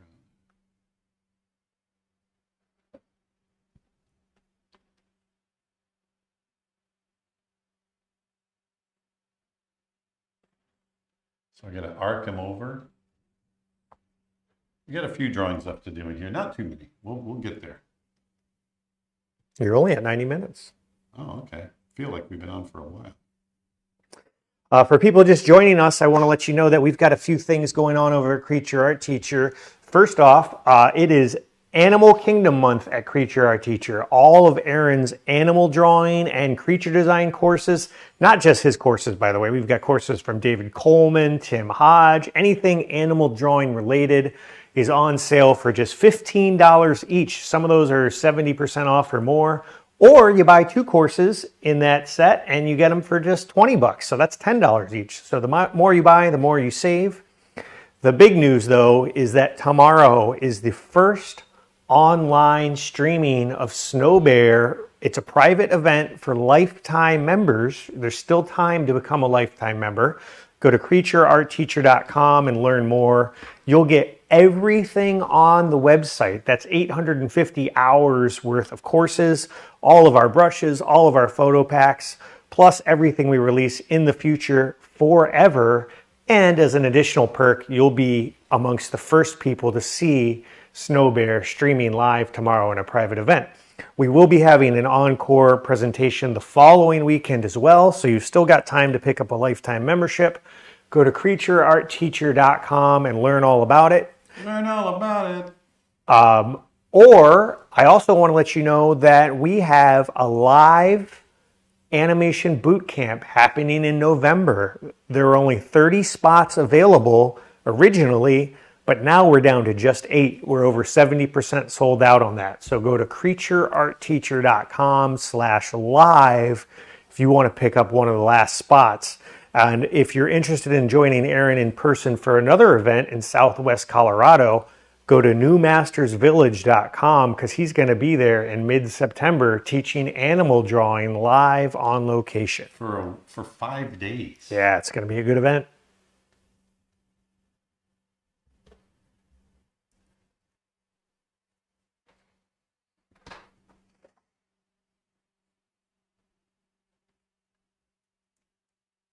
What happens when you put Nutella on a salmon? You get salmonella. Oh, that's great.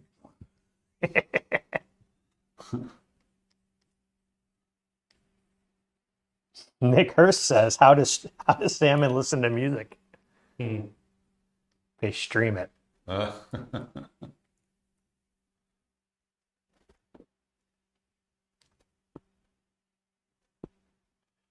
All right, so let's listen to this. No way. No way. There we go. So we're just got a few breakdowns left to do in here. No way. No way. No way. All right. So let's put some of these on 2s. Ace says, animation definitely is magic. I used to say my dream job was to be a wizard, and I have to say I feel like being an animator is the next best thing. It is. It really is. It is the closest thing to wizardry, I think. It really is. Twitch question. What do you think about mixing animation mediums? I do a lot of 2D and 3D mixed. Have you ever tried mixing mediums with animation? No, but yes, I love it. We've done it at our studio. I've never been a part of it, and I would love to do it. I would love to do more traditional media with animation, like watercolor and things like that.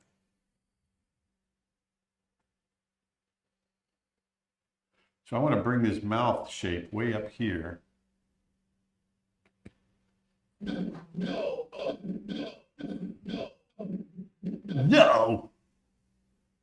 So I'm going to pop his mouth right up into the mouth, to the ooh shape.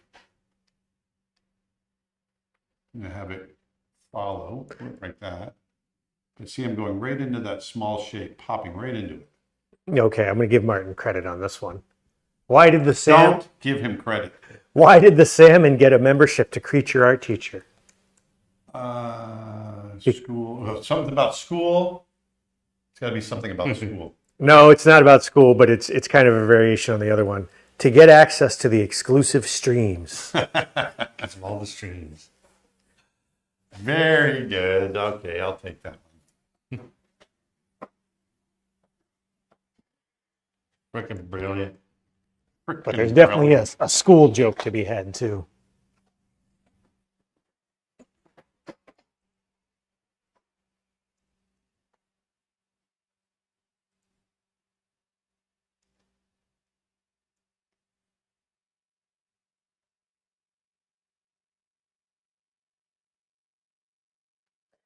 Mark says, "Hi, Aaron and team. I just received my Art of Aaron Blaze Volume 2 book. It's my first art book, and it's huge. Thank you. Now I have to start a collection." Oh, you're going to get the bug now. Yes. Awesome. Thanks for buying it. Yeah, I'm going to post a link because we are actually starting to get low on books. So if you are interested in getting Aaron's Art of Aaron Blaze Volume 2 book, it is a large 9x12 coffee table book, hardcover. You can get it at creatureartteacher.com/books. And we have signed and unsigned copies available. We ship anywhere in the world. creatureartteacher.com/books. Volume 1 sold out and Volume 2 is almost sold out. And our other book, 100 Drawings, sold out a long time ago. So we got to come up with another book.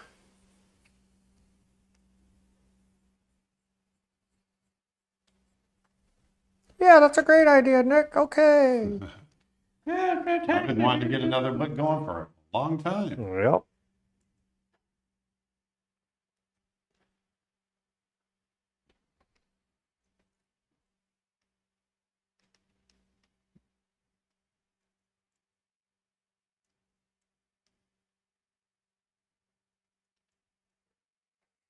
Erica says, yes, more books. Excellent. When will Volume 1 become available again? I do not know when. It is on our to-do list.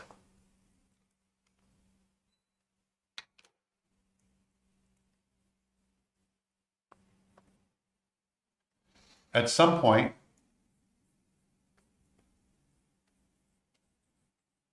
Yeah, it definitely will. I would like to do it sooner rather than later. I'm getting a lot more requests for it lately. Aaron, do you like the Croods movie? I do. It was a fun one. Yeah, it was.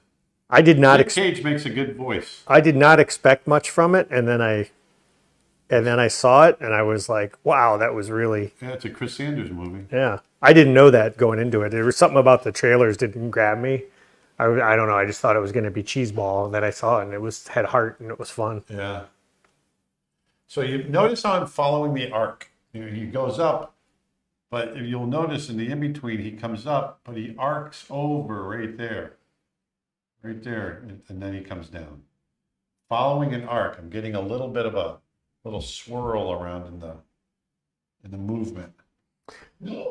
Oh yeah, Erica reminds me there are still some amazing. Sorry, I mean. It's all right. Go ahead. Erica reminds me, and I think we have a slide for this, Dustin. There are still some amazing originals available at creatureartteacher.com/originals.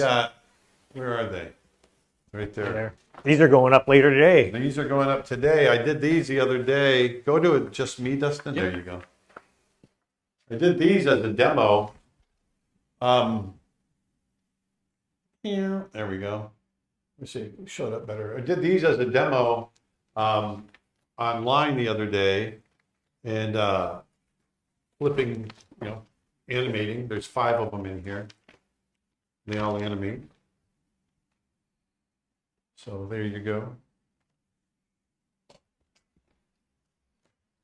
Have you seen Klaus? The 3D representing 2D kind of tricked me. I love Klaus. I love actually Klaus as well. am friends with Sergio Pablos, the director, and I think Klaus is probably one of the best looking films since Sleeping Beauty. So it's a very unique art style, and also the lighting work that they do is just phenomenal. Like I said, gave it a very 3D feel to it, which doing in 2D animation for is very difficult to do. It's a classic. I mean, if you haven't seen it, go see it. I mean, obviously it's a Christmas movie, so you want to make it's around Christmas time. If you're so inclined, I'd say it's worth getting a Netflix subscription just to watch Klaus. Yeah, I second that. It's perfectly cast. It's beautifully drawn and painted and art directed. The voice acting is impeccable. Great Everything story. about it is great. Mm-hmm. Dennis asked, did you ever get to see anything from Sergio's movie Ember before it got shut down? Oh yeah, I've seen quite a bit of it, and it's I think it's going to keep on living. Yeah, Netflix isn't doing it anymore, but he's still working on it.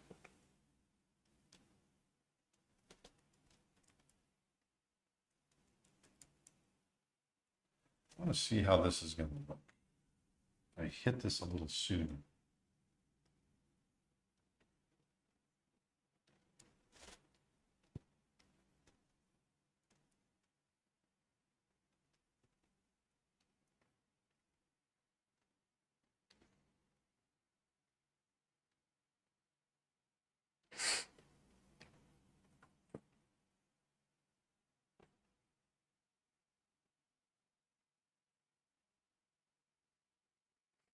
Again, I want to let people know that tomorrow is the National Day of Action for the national parks. If you're in America, go to npca.org/Day of Action.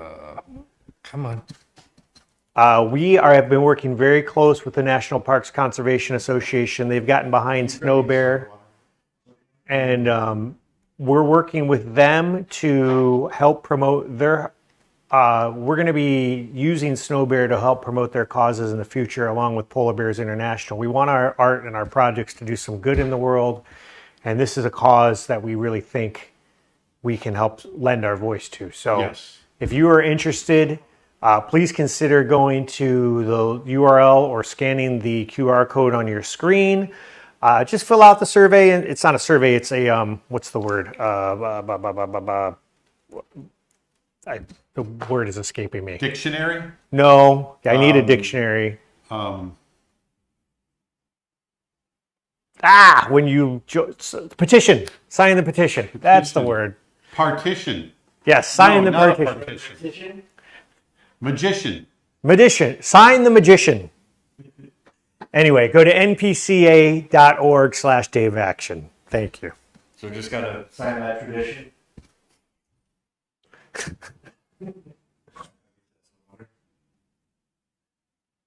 I'm a little parched. Nick, you want anything? No, I'm good. Thank you. Oh, he's dragging. I'm having the eyebrows drag a little bit. No way!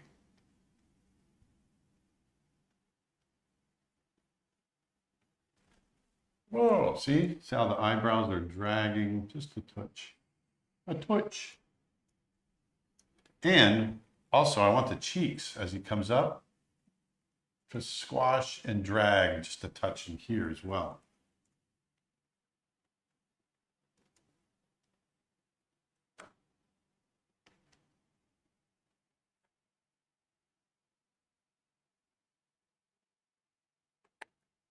Did Ember look different from Klaus? And if so, what way? I've only seen some Story of art, right?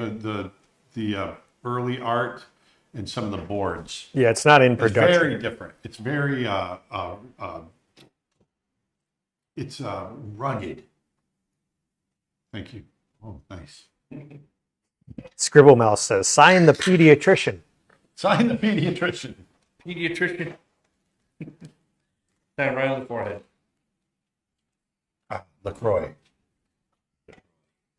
Wolfie says, but the more he says no way, the more I become curious as to what he's saying no way at. No way. Well, Aaron, did you know that tomorrow we're going to be live streaming Snow Bear for lifetime members? No way. See? There you go. Did you know we've got over 850 hours of art lessons and animation courses at creatureartteacher.com? No way!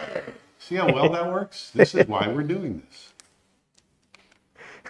Did you know that people are clicking off of this video right now because of all the commercials? No way!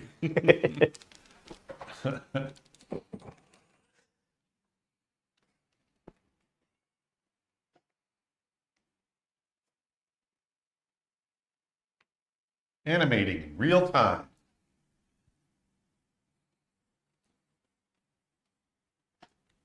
You'll come for the art, you'll stay for the puns.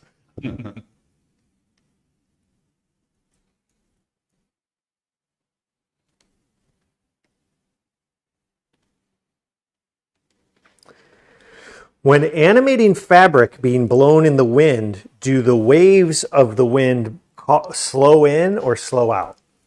It depends on the wind. And they're not really slow-ins or slow-outs at that point. It's more like it's just constant energy being pushed through the fabric. So it really depends on how hard is the wind blowing.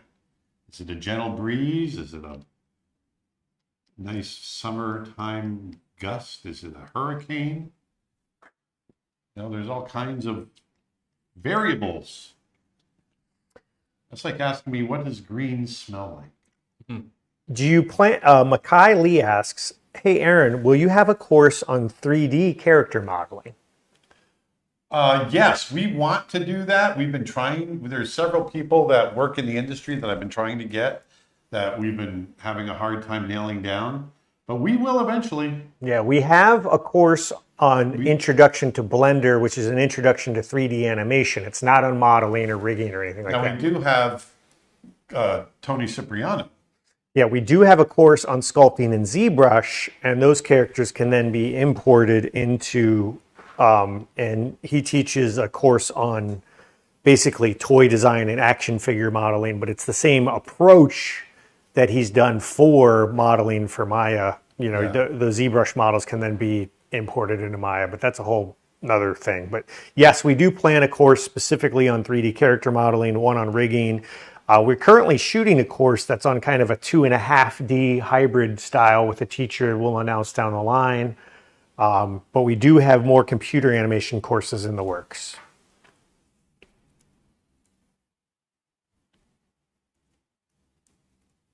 I personally think green smells like fresh cut grass. Gallery on YouTube writes, "Sir, what are your thoughts on storyboard artists? I believe storyboards are essential for all kinds of animation, film, and similar projects, right?" Yes, yes, absolutely. Storyboarding is essential to the animation process. Absolutely, without a doubt. It's also the backbone. Yeah, it is the backbone. It is the first time that the written word gets turned into an image on the screen. It is absolutely essential. It is also, in my opinion, and this is debatable, I think storyboard artists need to be some of the best artists on the film, because storyboard artists incorporate animation, character drawing, layout, backgrounds, editorial with cutting, pacing, everything. You need to be a cinematographer, an animator to a certain degree, a layout artist, a background artist, all of that. So I'm always pushing story artists. I talk to young people that, they go into story because they can't draw very well. At least, many of them say that to me. And I would say, well, sorry, you're going into the wrong department, because you really need to draw as a story artist, and draw well. So yes, it's very, very important.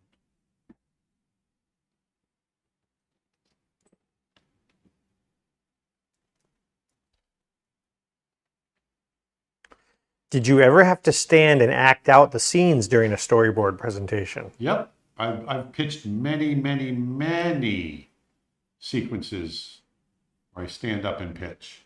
That's how I got Phil Collins on the film. I stood up and I pitched him the whole movie. Do you find yourself acting out little bits? I completely acted out the whole thing.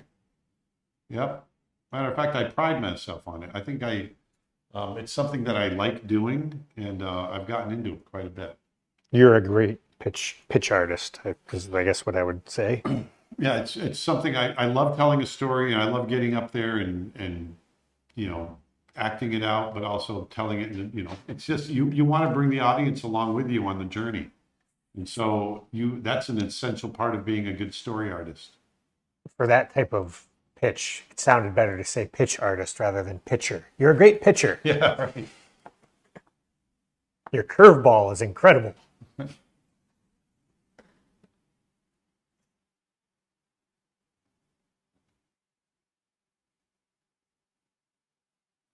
So here I'm opening his mouth way up. Way. John Volta asks, oh, sorry. That's all right. I was thinking of Don Bluth vibes when seeing this. He inspired me a lot when I was younger. How would he animate this No Way versus how you would do it, do you think, Aaron? He would do it like Don Bluth, and I would do it like me. And that's a hard one to answer. We all have our own approaches. I'm not. I'm Performance style might be different. Well, I don't know. Yeah, I don't know Don's approach to specifically how he approaches his scenes, so I'm not sure. I tend to approach mine a little more clean and tied down, which can bite me in the butt sometimes. I used to be rougher, but as I've gotten older and a little more confident with where a shot like this is a little simpler because it's only a few poses, and so I can go into it a little more clean. But you know, other times if there's more complexity to the shot, then I'll go in more rough in my drawing. Just to elaborate, why would it bite you? You said something. Because if I'm going too clean too soon, if the animation doesn't work, then I put all that work in to something that doesn't work. Gotcha. Which is why you rough out a shot first to make sure it's working. Jonathan says, I just finished a 7.5-minute short. It took 4 years, frame by frame. There you go. I know the feeling. Aaron just finished a 11-minute short and it went 3 years on it. So, yeah. Did you write a script for Snow Bear? I wrote a treatment. So I did write the treatment. Because Snow Bear is a short and there's no dialogue, the treatment sufficed. And then I went in and spent a lot of time doing moments, creating visual moments, experimenting with that, and you know, trying to come up with business that the characters would go through.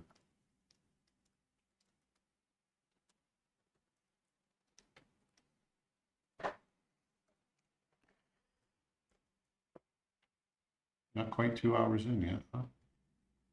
Just shy.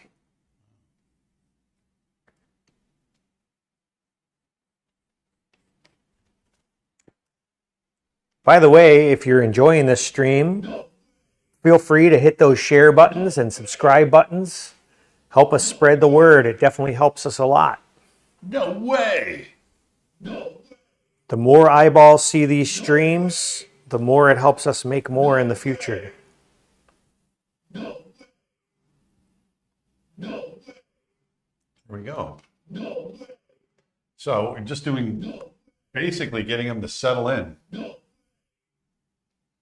No. So here.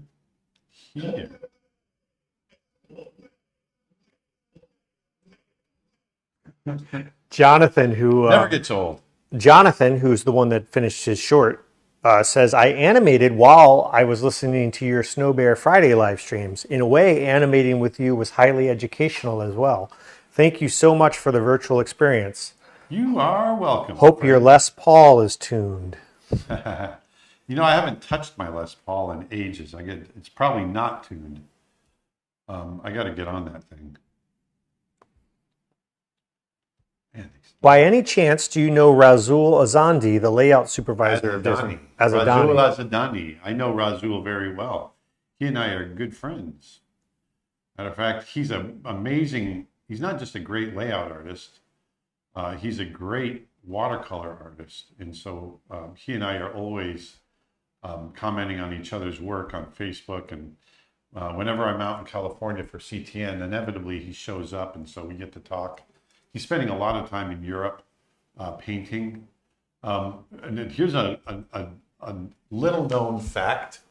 When during Aladdin, while we were making the film, the magic words that that Jafar used to bring up the sand lion head in the desert, when he came out, he'd come up and he'd go, Razul Azadani, and those were his magic words.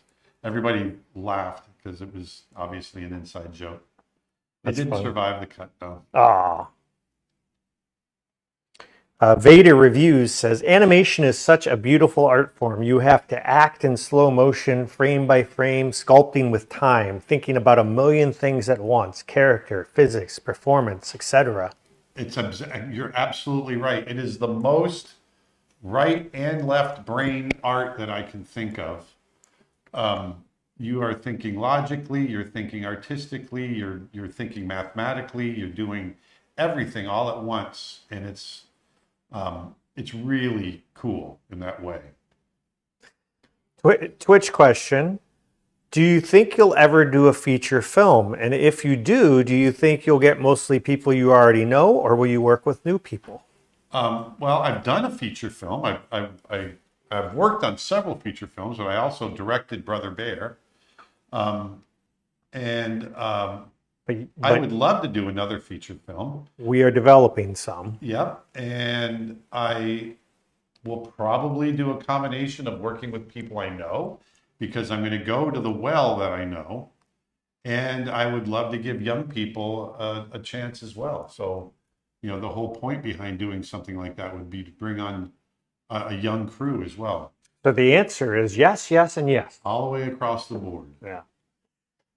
And another Twitch question from Martin Ten Burger. Have you ever met Walt Disney? Mart Ten Burger. Martin Burger. Yeah, Martin Burger, the number 10. Martine. Have you ever met Walt Disney? Here's the question. Never gets old, Martin Burger. It's a new viewer. I don't know. Wonder who that is. Have you ever sculpted? Yes, but I sculpted in college. I've sculpted, just the bare minimum, a little bit here and there. I would never say I'm a sculptor, no. So, but I have sculpted. I like it, and I wish I was better at it, but it's like anything else. I just haven't put the time in on it. You know what I do have that we need to share? What's that? When I was cleaning my office, I showed it to Nick the other day. When I was cleaning my office this past week, I found my sketchbook that I kept during my internship. Oh, that's right. You showed that to me. That's super cool. It's a sketchbook that I was keeping when I was 19 years old and 20.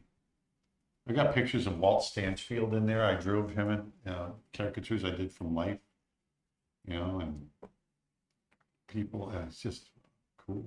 Zoo drawings from the LA Zoo from 1988. Hassan asks, do you plan out your arcs and spacing during the thumbnailing stage? Yes. Yep. I skipped the thumbnailing stage here because it's a fairly simple action, and we just wanted to dive in. Get it done. But I thought about the arcs. I imagined this movement in my mind before I animated it.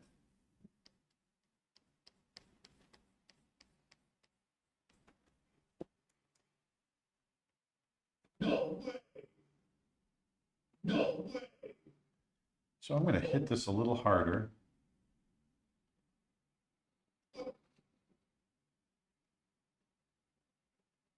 No way. There we go. No way. No way. So see how the ears are dragging? The ears drag slightly. And I want him to come, beyond the pose and then settle back up again. There's all these little subtleties that I've learned over the years. You don't want him to just go right into the pose. He goes down beyond the pose and then settles back up. No way. No way. No way. Now, if I were animating this on a film, this is all I would need to do, with the exception of another in-between or two. And I would show it to the directors, and it would be approved. I would chart it, send it off to my assistants, and they would in-between it. Would you always do the keys and breakdowns? Yes. So Always. you would never ask them to break it down. No. Okay.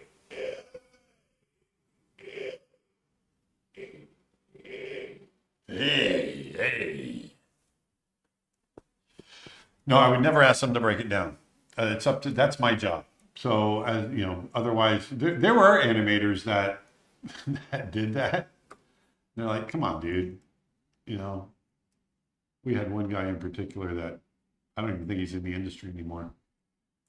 He tried to cut every corner he could.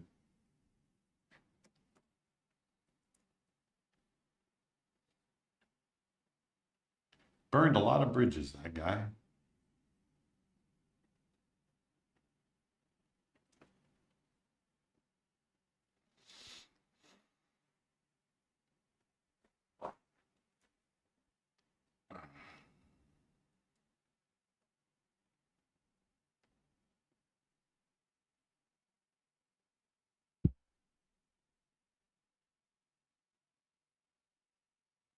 Come on.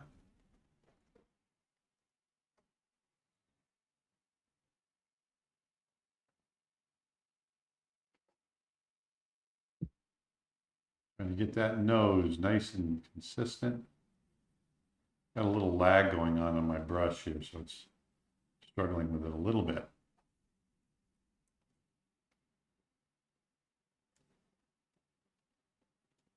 Someone says if you're ordering a vegan shake, you could order it with "no way." You're all fired.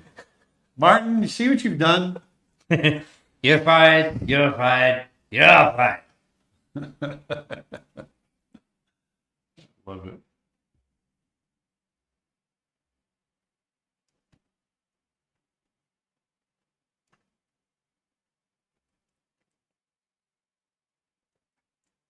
What do you think of Procreate Dreams 2? Someone asked that earlier. We saw a demo of it when we were at Annecy, and it looks really cool. We haven't had a chance to use it yet, though.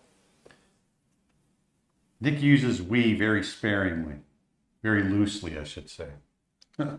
I'm on the beta for the You are. software. So You use it? I colored part of Procreate Dreams, the You short, did. right? Yeah. So I've used it. In this case, I have used it.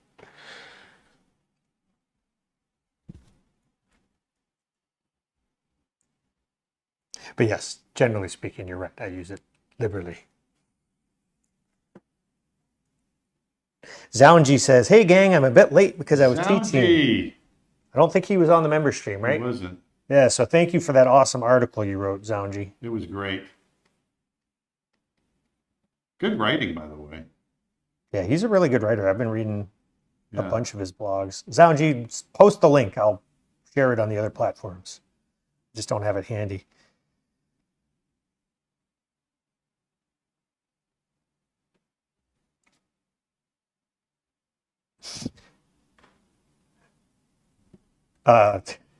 YouTube or Twitch question. Where will you find those people for your feature-length film? Maybe some international youngsters? Maybe from Amsterdam? Just saying, perhaps?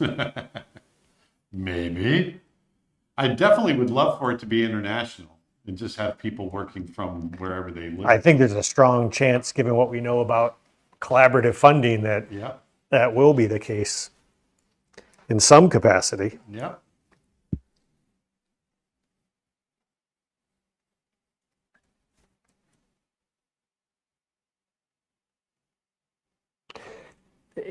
Interesting question. How do you visualize different versions of the same scene in your mind without replacing the old version with the new version, aka forgetting? Say that again.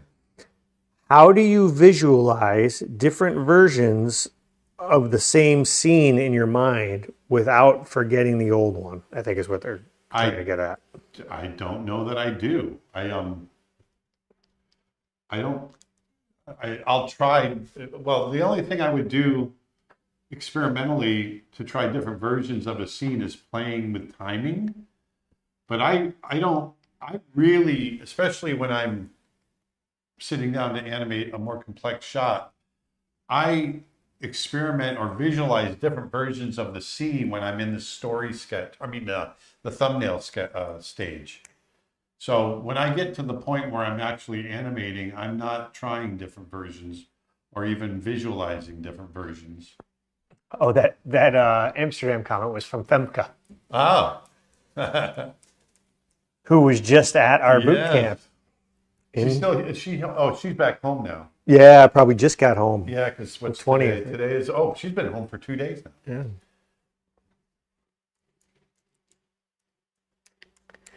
Yeah, if you'd like to. Who, by the way, I got to call her out. She did amazing work. She did some really fun stuff. She did the assignments that I gave and then added to them, which was cool. If you'd like to join Aaron at our next animation boot camp, there are only 8 spots left for the November intermediate animation boot camp, The Living Line. We've had a. This is one exercise we're going to be doing. This Yeah, is one of the exercises right here that I'm showing you now that I'm going to be teaching, and you guys will be drawing along with me. It'll be a lot more explanatory. What's Explanatory. Aaron takes you through step by step what his thinking is. He walks around. You get to ask questions. Gives you feedback. No way! No way!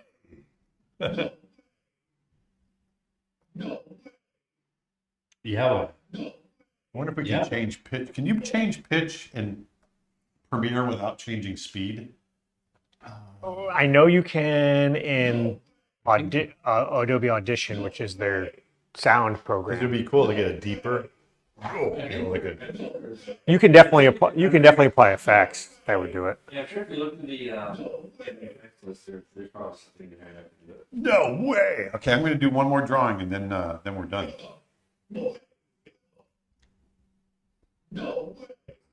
Soundgy says you should start Aaron's Awesome Explanatorium.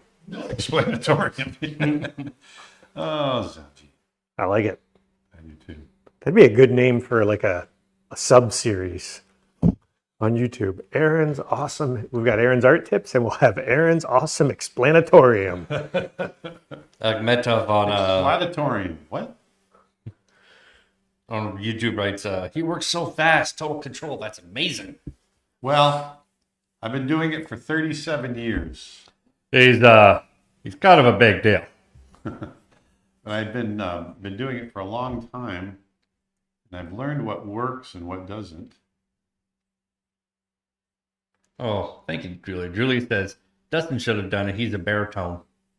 Femke says you should definitely do the boot camps if you want to get better at animation. The boot camp was so much fun. Aaron, Nick, and the whole team are amazing people, which is why I chose this boot camp specifically, really because of you guys. Aw, Thank you, Vemka. that is awesome. Thank And we'll be back in Amsterdam for sure. So, and we're going to be doing some European stuff for sure. So I know our paths will cross again. I have no doubt. Arturo says, Actually, we met Vemka in Amsterdam when we did our screening of Snow Bear. yeah. Florian hopped in and says, hey, everybody. Hey, Florian. And Arturo says, yes, there is a pitch shifter in Premiere. Oh, great. Oh, thank you, Julia. Dennis says, I would love a course on how to visualize a scene in my mind. I've heard someone say he did play it as a reel, then adjust it, sort of. Quite abstract, perhaps. A course on picturing. How to visualize a scene. Well, that comes in the thumbnail stage. That's all part of my, we all visualize stuff, but it really Can be part of our boarding it's course. part of the boarding, and it's part of like I said, that thumbnail stage. That's where you really, start to visualize. It's one thing to visualize it in your mind, but it doesn't mean anything until you've got it down um, as an actual visual. And so, because that's our language. So that's, I always have an idea for what I want something to be, but it's just that. It's just an idea. It's not fleshed out.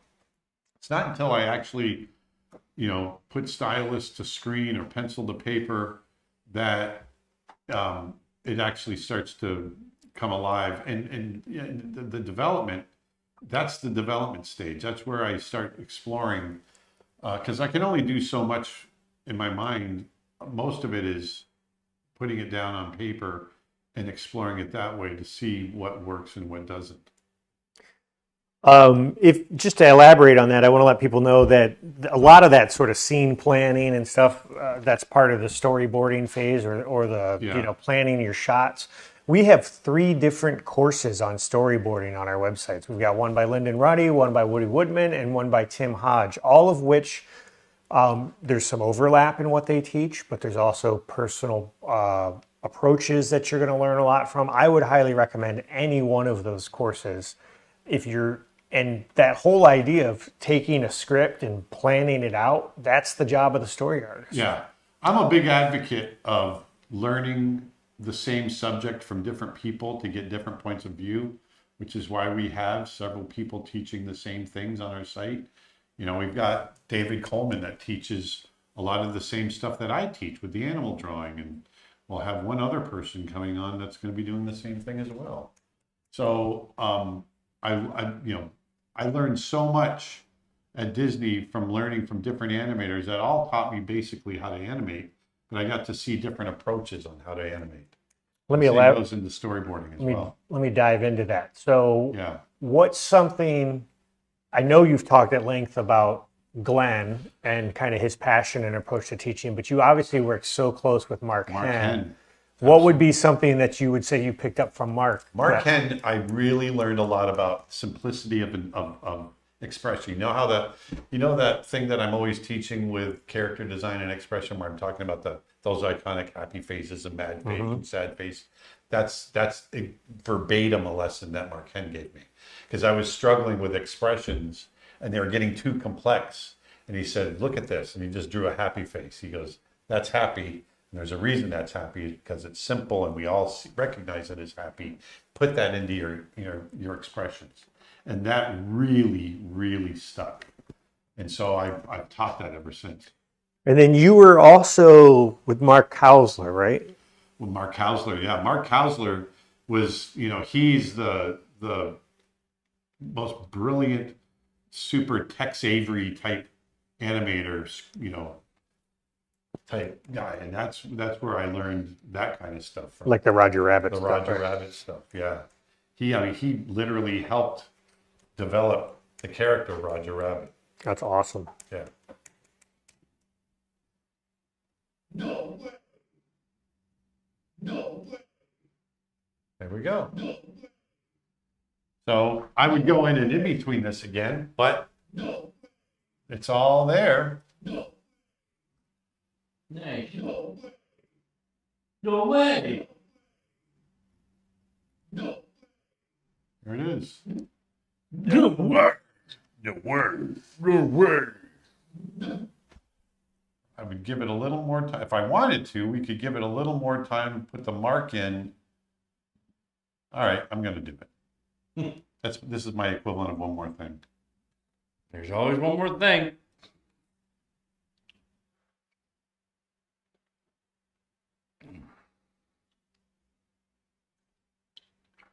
I'm going to put an in-between right here. I'm coming out of that. I think you did have this issue one time, and I think you resolved it. That's why I want to ask it to you, Aaron. Yeah. Unconditional Love on YouTube asks, have you ever encountered this issue? I notice that sometimes when I export from TV Paint, the brushstroke texture looks crisp and clear, but when the animation is played within TV Paint, it looks a little blurry. Yes.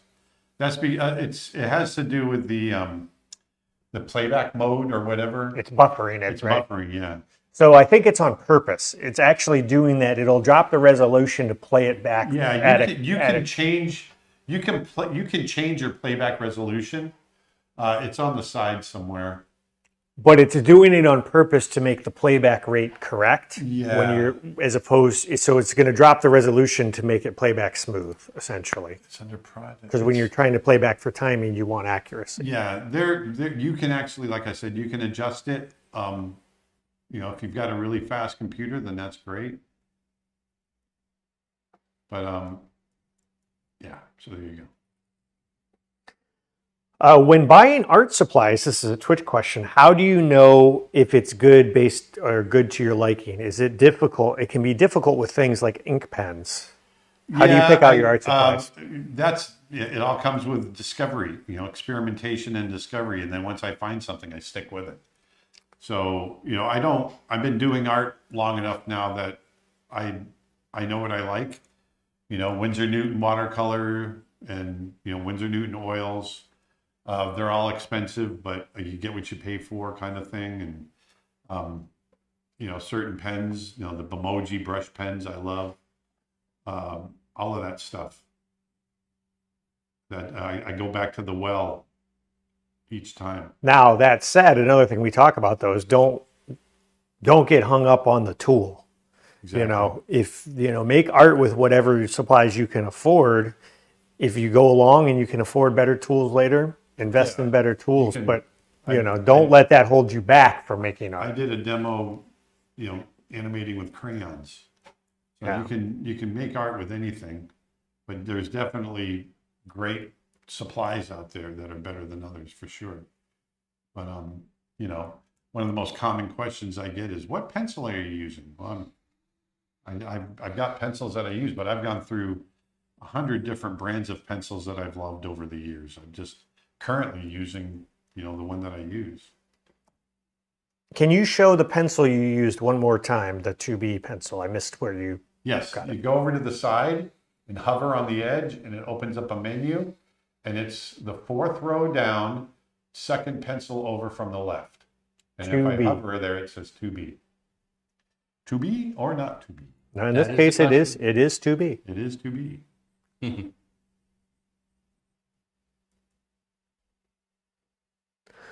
What happens when that particular thing gets discontinued? Then what do you do? Find another one? Find another one. Yeah. Yeah. I mean, I know it happens all the time. It does happen. I know, who was it we were talking to bought up as many of a particular color. Glenn Keane bought up all the Blaisdell pencils. Mm-hmm. Because he was really into those. And then somebody, I think I was talking, it was David Coleman, has a Prismacolor marker color that he loves, and he couldn't find it anymore. They discontinued it, so he went on eBay and ordered every one that he could find. And yeah, that's just goofy. There's always something else out there. It was a nice, neutral gray, I think, that he liked for certain types of boarding.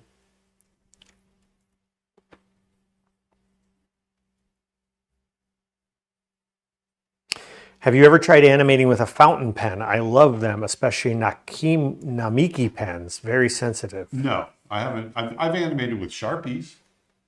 I've animated with ballpoint pens, but not a fountain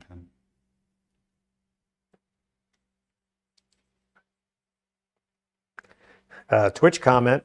When in doubt, you can always be like the old masters and just make your own art supplies. That's right. I've done that before, too. I want to do a video where we build fires and have fires out back every once in a while. I want to just grab some charcoal, a burnt piece of wood, and animate something with that. Zounji says, it's an awesome pencil you can't get anymore? It was the Dixon film marker. It felt like magic.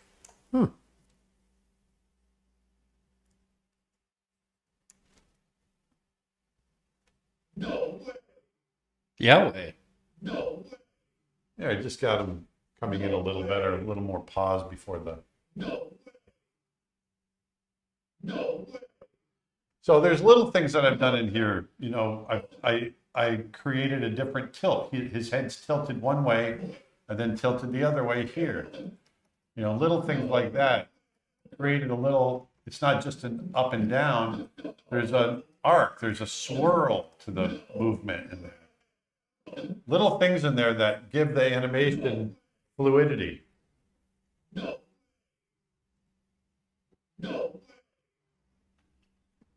I'm leading the dialogue. I'm anticipating the dialogue by bringing him up before he says anything. Right here. He's not saying anything yet, but he's anticipating. Anticipation is more than just throwing a ball. As a matter of fact, I've got something I want to show you. Watch this.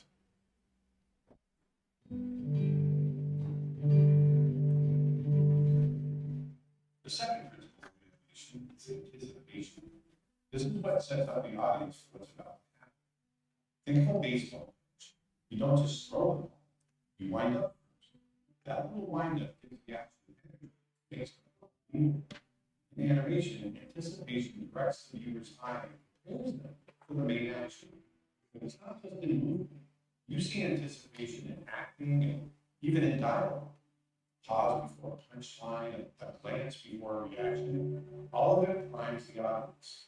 Without anticipation, action feels flat. With it, everything has clarity, rhythm, and impact.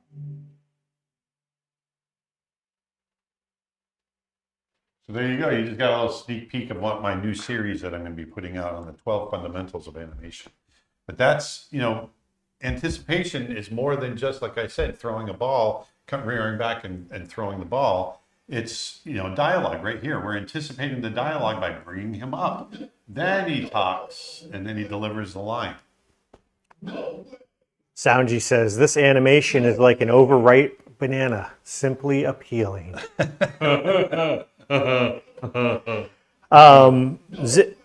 Zintor asks, hey man, I've been subbed for a while. Would you happen to have any tips on animating laughter, like the order of what moves when, etc., when somebody's laughing? Yes, really look at someone laughing, first of all, because they're going to lead with their head and their bodies are going to follow. I just hit the mic. But, there's going to be a lot of overlapping action. You're going to lead, and you'll also be anticipating a lot of that sound. Laughter, especially someone laughing really hard, is a big, broad action. It's a broad movement and a lot of sound coming out a lot of times. And so the broader the dialogue, the bigger the anticipation, the more you can lead it by hitting the pose before it actually comes out. Okay, so take that with a grain of salt. And also, you want to look at the timing, between each heave of laughter.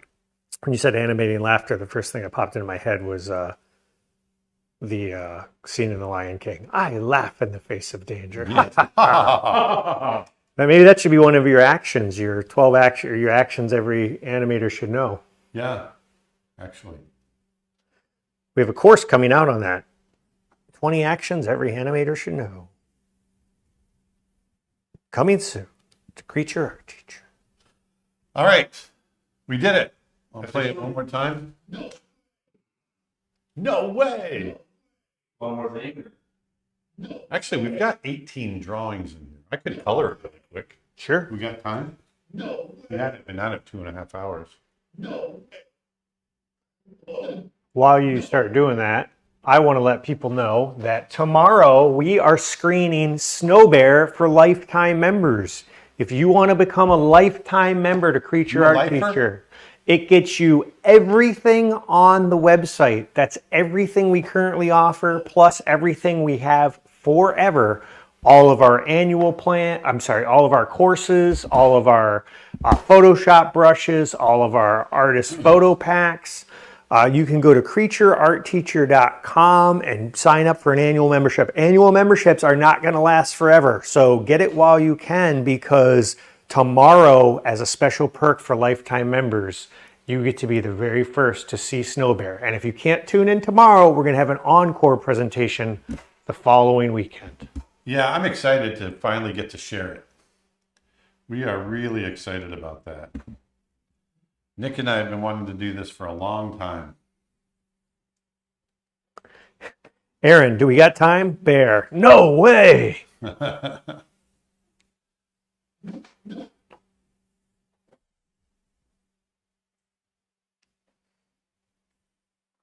How long did it take for post-production for Snow Bear? Really, post was It was a couple of months because it depended. It was scheduling. If you're talking about actual time spent, it was a couple of days. yeah, days. But it was just spread out over time. And it depends. Do you count the meetings as part of, like the music meetings and the sound meetings and Yeah. all that stuff? I'd say from a time perspective, it probably really worked out continuously to a couple of weeks. But Yeah. it's a short, so it's not. Yeah, it wasn't too bad. We didn't really have to worry about color correction because Aaron did the art direction. Color was part of it. It's a hand-drawn film. The color we wanted was the color he painted it. Yeah. And it's everything's digital now, so you don't have to worry a lot about Going to film or anything like that. color correction in film and everything that we used to have to worry about in Brother Bear. Did you run into any issues with color with Brother Bear when you went to? Tons. It's amazing What a shift you get. how different shots are from shot to shot just because it's a different batch of developing fluid. Really? Oh, I mean, night and day different. It's a nightmare for the art director. Our art director spent 6 weeks going through shot by shot with Technicolor, getting the movie balanced. Really? Back then, that was such a huge part of the post-production process. And it always blew my mind. It's like, why is it this? Even back then, I was like, why is this bad? It blew my mind. It was such a big eye-opener for me. Especially since, I guess it does make sense. It's a chemical reaction that's happening. And how do you predict that it's going to be the exact same way every time? It never, ever is. And so then you're going through and, oh, man, it's tough. Digital projection kind of solved that, right? It really did, yeah. It's the Cintiq I have it's color corrected, and everything's digitally.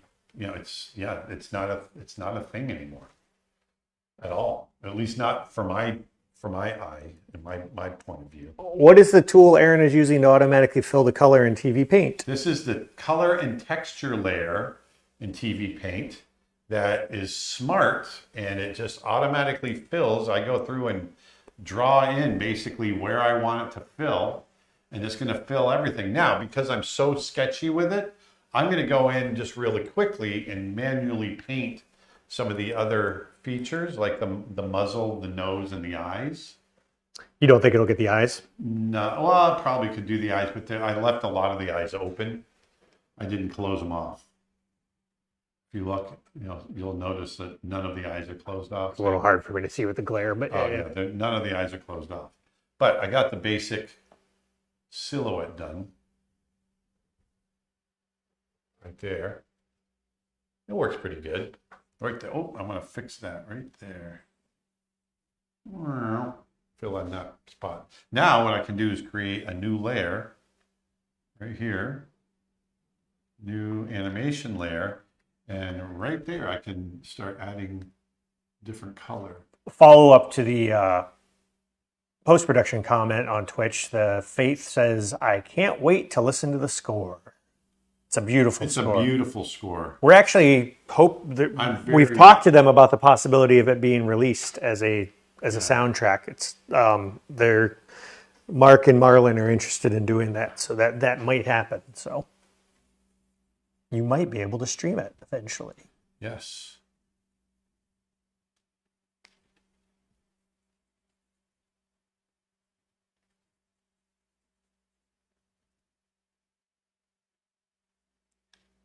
For some reason, the Facebook comment thread has descended into madness, and it is just people telling pirate jokes back and forth to one another.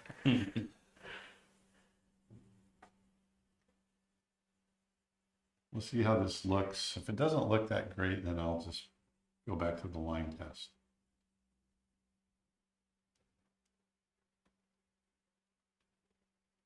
Zounji says, the other day I actually attempted to play the Snow Bear soundtrack on Apple Music.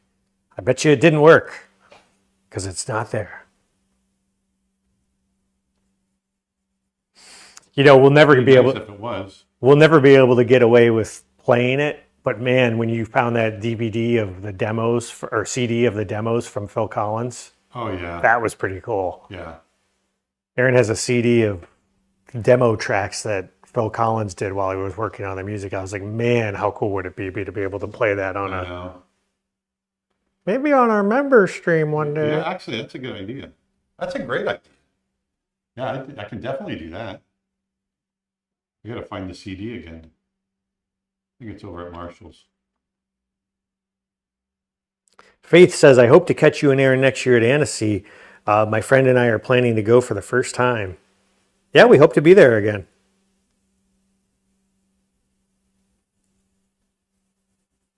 Oh yeah, we're going to Annecy every year.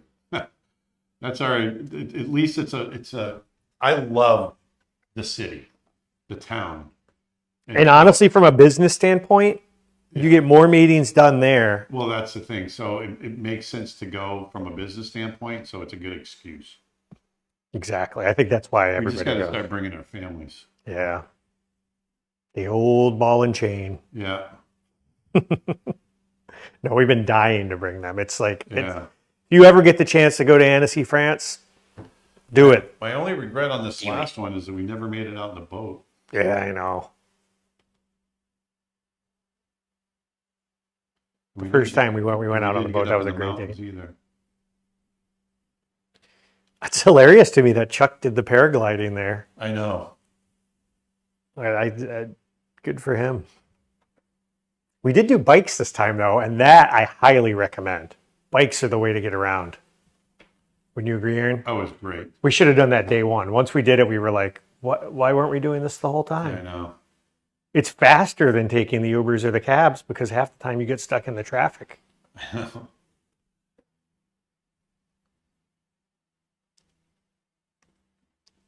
Julia says, next time, please take me on a boat with you guys. Yes, we will.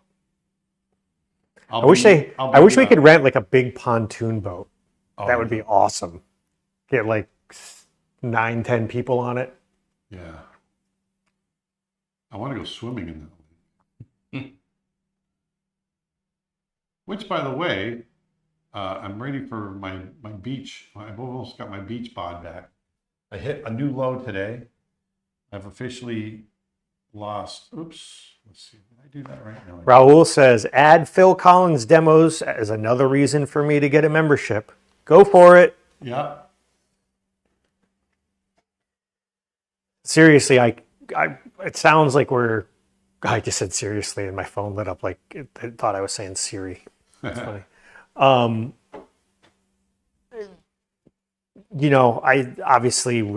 It's our business, so it sounds, no matter what we say, it sounds like a commercial, but our customers and our customer support and our team, I'm really proud of it.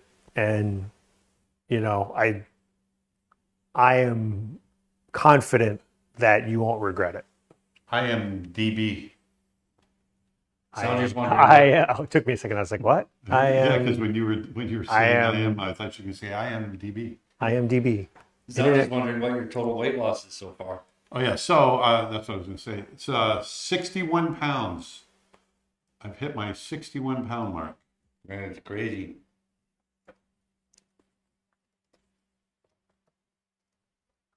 Crazy. Oh, freaking crazy.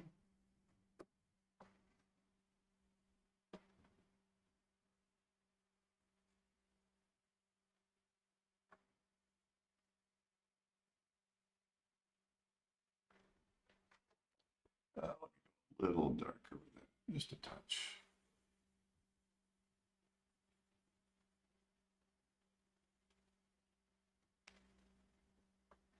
Scribble Mouse says, I wanted to draw at my local zoo, draw wolves, but they don't have them anymore because they're not considered danger. They're out in the wild, but I'm not sure if I want to go looking for them there.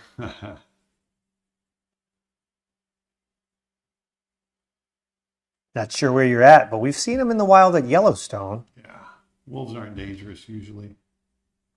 They're very shy. Yeah, you're actually be very lucky to see them. They're pretty elusive. Yeah. I have yet to see a coyote in my neighborhood. I've seen video footage from like the doorbell cameras on the Have you Facebook. heard them?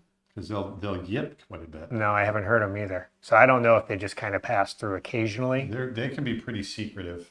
Yeah.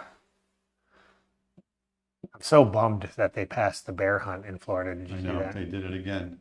They just had one a few years ago. It was 10 years ago. I was just watching the whole video on it. I thought it was more recent than that. I but- thought it was too. Yeah, I was just reading a whole big article on it. Dustin and I were going to, but it's been 10 years. We were going to Lake Woodruff. Woodruff. Thank you. I kept wanting to see Winona.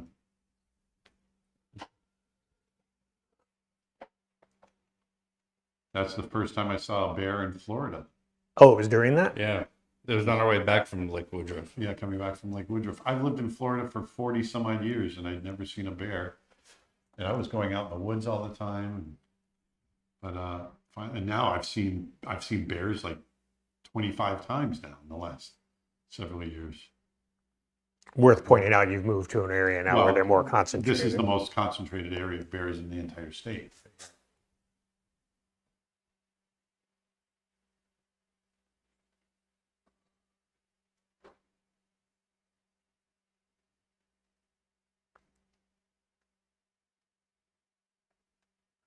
Do you have any thoughts on the modern day Disney nature films like Bears? I etc.? love them. Don Hahn actually produces a lot of them. And I absolutely love them. I actually got a lot of inspiration and information, visual information from Disney's Polar Bear one. Twitch question: do you believe in any of the cryptid creatures out there, like Bigfoot or Appalachian creatures like the Mothman? Do you think any of those exist? I don't. I know I might probably in the minority, but I do not. I don't think Bigfoot exists. I don't think Loch Ness Monster exists. I think there's stuff out there we might not have found, but I There's don't necessarily definitely believe stuff it. out there that we might not have found. No, there's definitely stuff out there that we have not found, Yeah. but not giant, not big creatures, not in North America. I think there's places in the world that there are, but not North America. That's just my opinion. 'Cause I know Just people like my opinion, That's just like man. my opinion, man.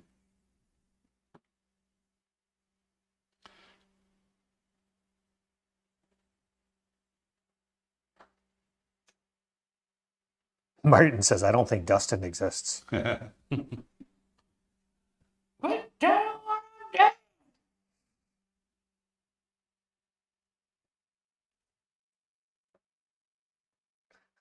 Why does it take pirates so long to learn the alphabet? R. They always get stuck on R. Close. They spend so many years at sea. Oh.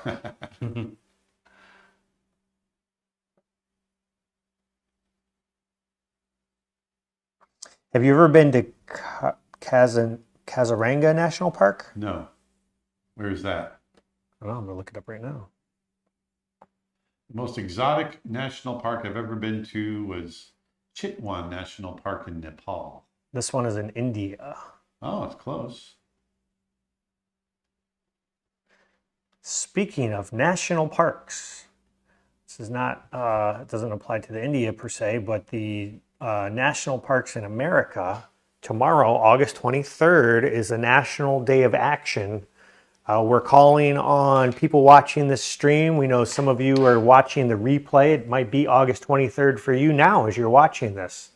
Go to npca.org/Day of Action, Dustin, and sign the petition or scan the QR code on your screen. Lend your voice to letting Congress know that we need to fund our national parks and make sure that, you know, they're preserved for decades and years to come. It's our greatest resource. They really are. We're almost there, folks. I know this live stream is getting long, but I think this is going to be fun. And the fact that we just did all this live, this didn't exist a couple of hours ago. They're just drawings, people. They're just drawings. And yet, you believe them. You feel them. So keep in mind, I am busily working on a new course on 20 actions every animator should know. Dustin and I have been shooting that for a few weeks now, and it's coming along great. I'm really happy with it. And we've got some other fun live events coming up and all kinds of cool stuff that we'll be able to announce in the coming weeks. What did you animate on The Rescuers Down Under? I did mostly Cody and the prison animals. I was a junior animator, just getting started, and so I got a lot of the very first scene I animated in that film was 103 mice from the Rescue Aid Society clapping in the background, and then they blurred them and put them in the dark. I know I've told you that story, but when I was a student at Ringling, there was an alumni who got hired by ILM, and he came back, to give a talk about what it was like working at ILM, and he worked on Phantom Menace.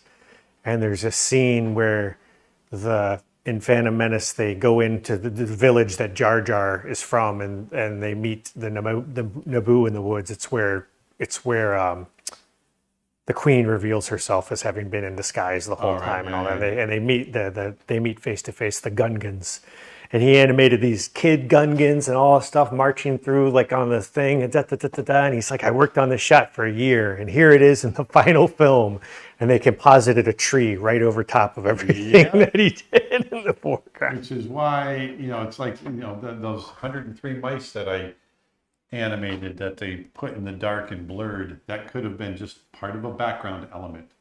This is why these films have gotten ridiculously expensive, because of bad decisions like that, bad filmmaking decisions.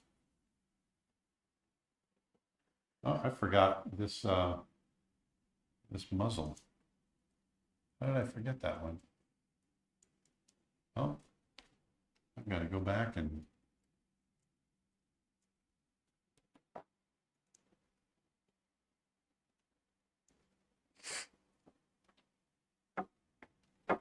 Someone says, wow, that's a lot of mice. was a lot of mice. 103 mice clapping. Did you add any caricatures in there? No, but when the cleanup artist cleaned it up, they put the Muppets in there. That's funny. But it didn't matter because they were blurred and put in the dark.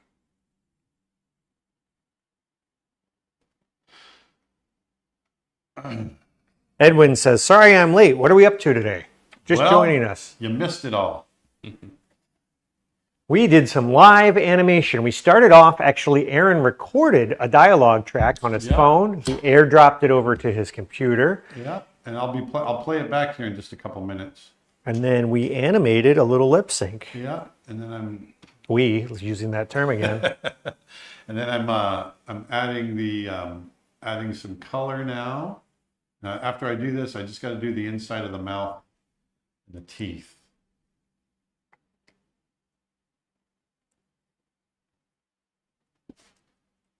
But this goes pretty quick. I love keeping my animation rough. I like to do something, a whole film rough like this. Like McGruff, the crime dog. McGruff the crime dog. Is he still around? McGruff the I crime don't dog? think so. Did he ever really leave? Okay, so now I want to give a little inside mouth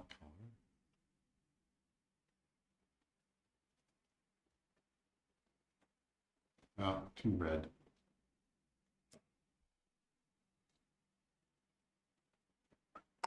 I was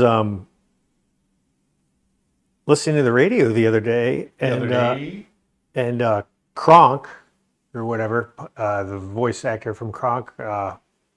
Warburton? Yeah, I believe he is the current voice of Smokey the Bear. Is he? Yeah, Oh, that's cool. it's kind of cool. You know who's never been used as an animation voice is Sam Elliott. I always thought he'd be Really? not that I know of. I always thought he'd be an amazing voice. I feel like Well, he's an amazing voice, but an amazing animation voice. Was it? I think he's in Rango. Oh, is he? He's been used in Family Guy. I just looked it up. Oh, okay. Probably playing himself.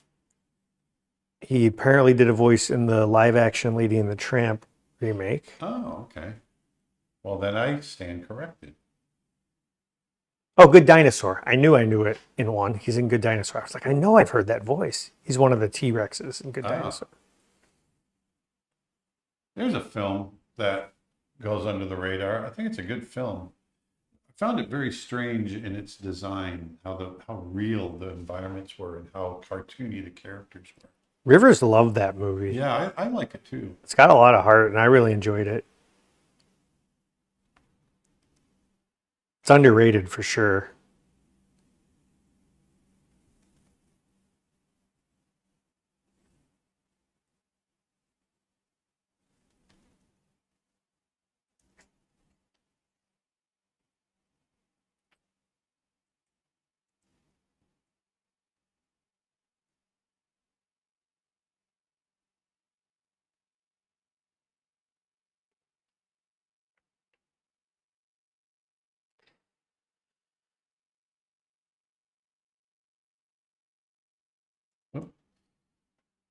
Almost there, folks.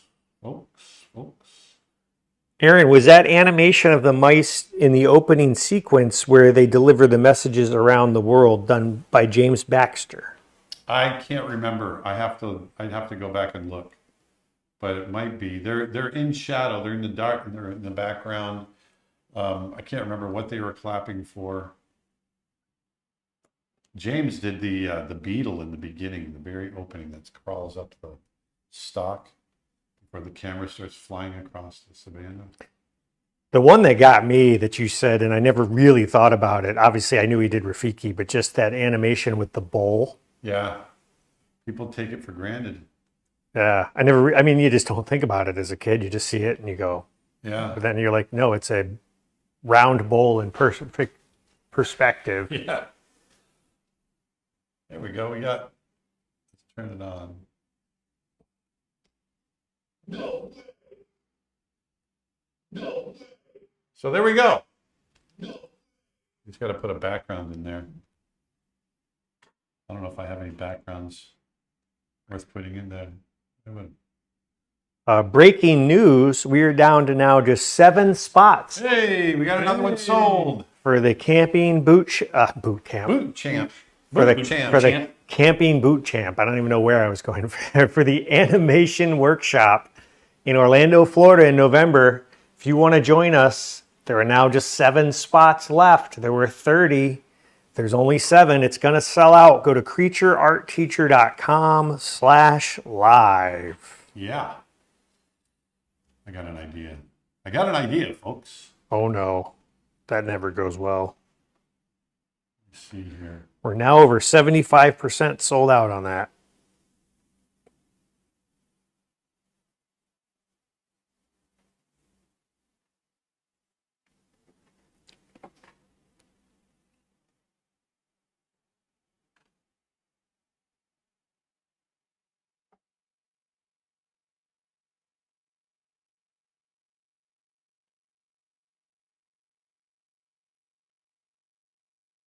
Oh, I've got all the different.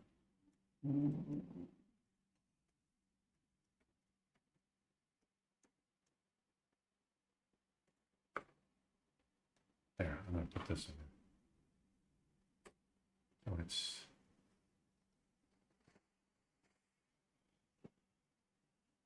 Creatures, tree 2. Oops. There we go. Sorry, guys, I'm thinking.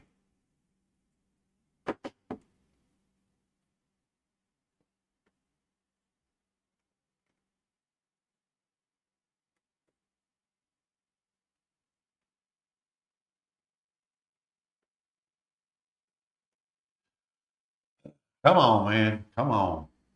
Come on. Come on.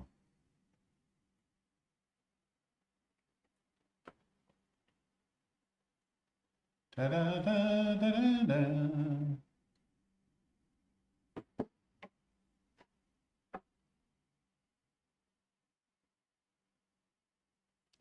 Someone said, kids eating lunch. That looks great. Did you show that on the screen for a second? Yes. That was just my little project that I'm working on.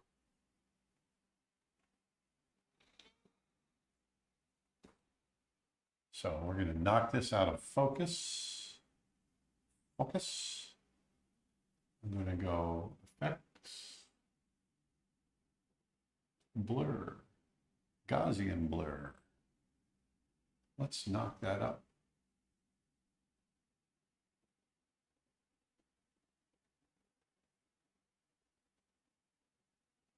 There we go. And now I'm going to take it and I'm going to blow it up. I'm going to hit all instances, apply.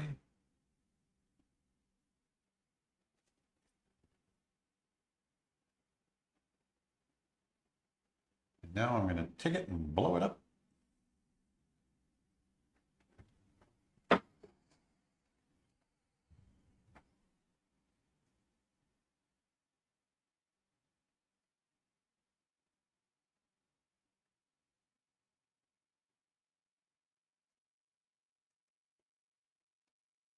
And I'm going to knock the opacity back just a touch so he stands out a little better. There, now we got a background. Oh, bring that back.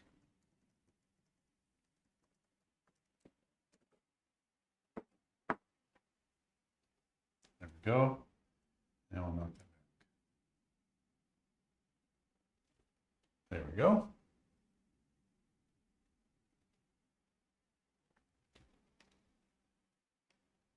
No way. No way. There we go. No way. No way.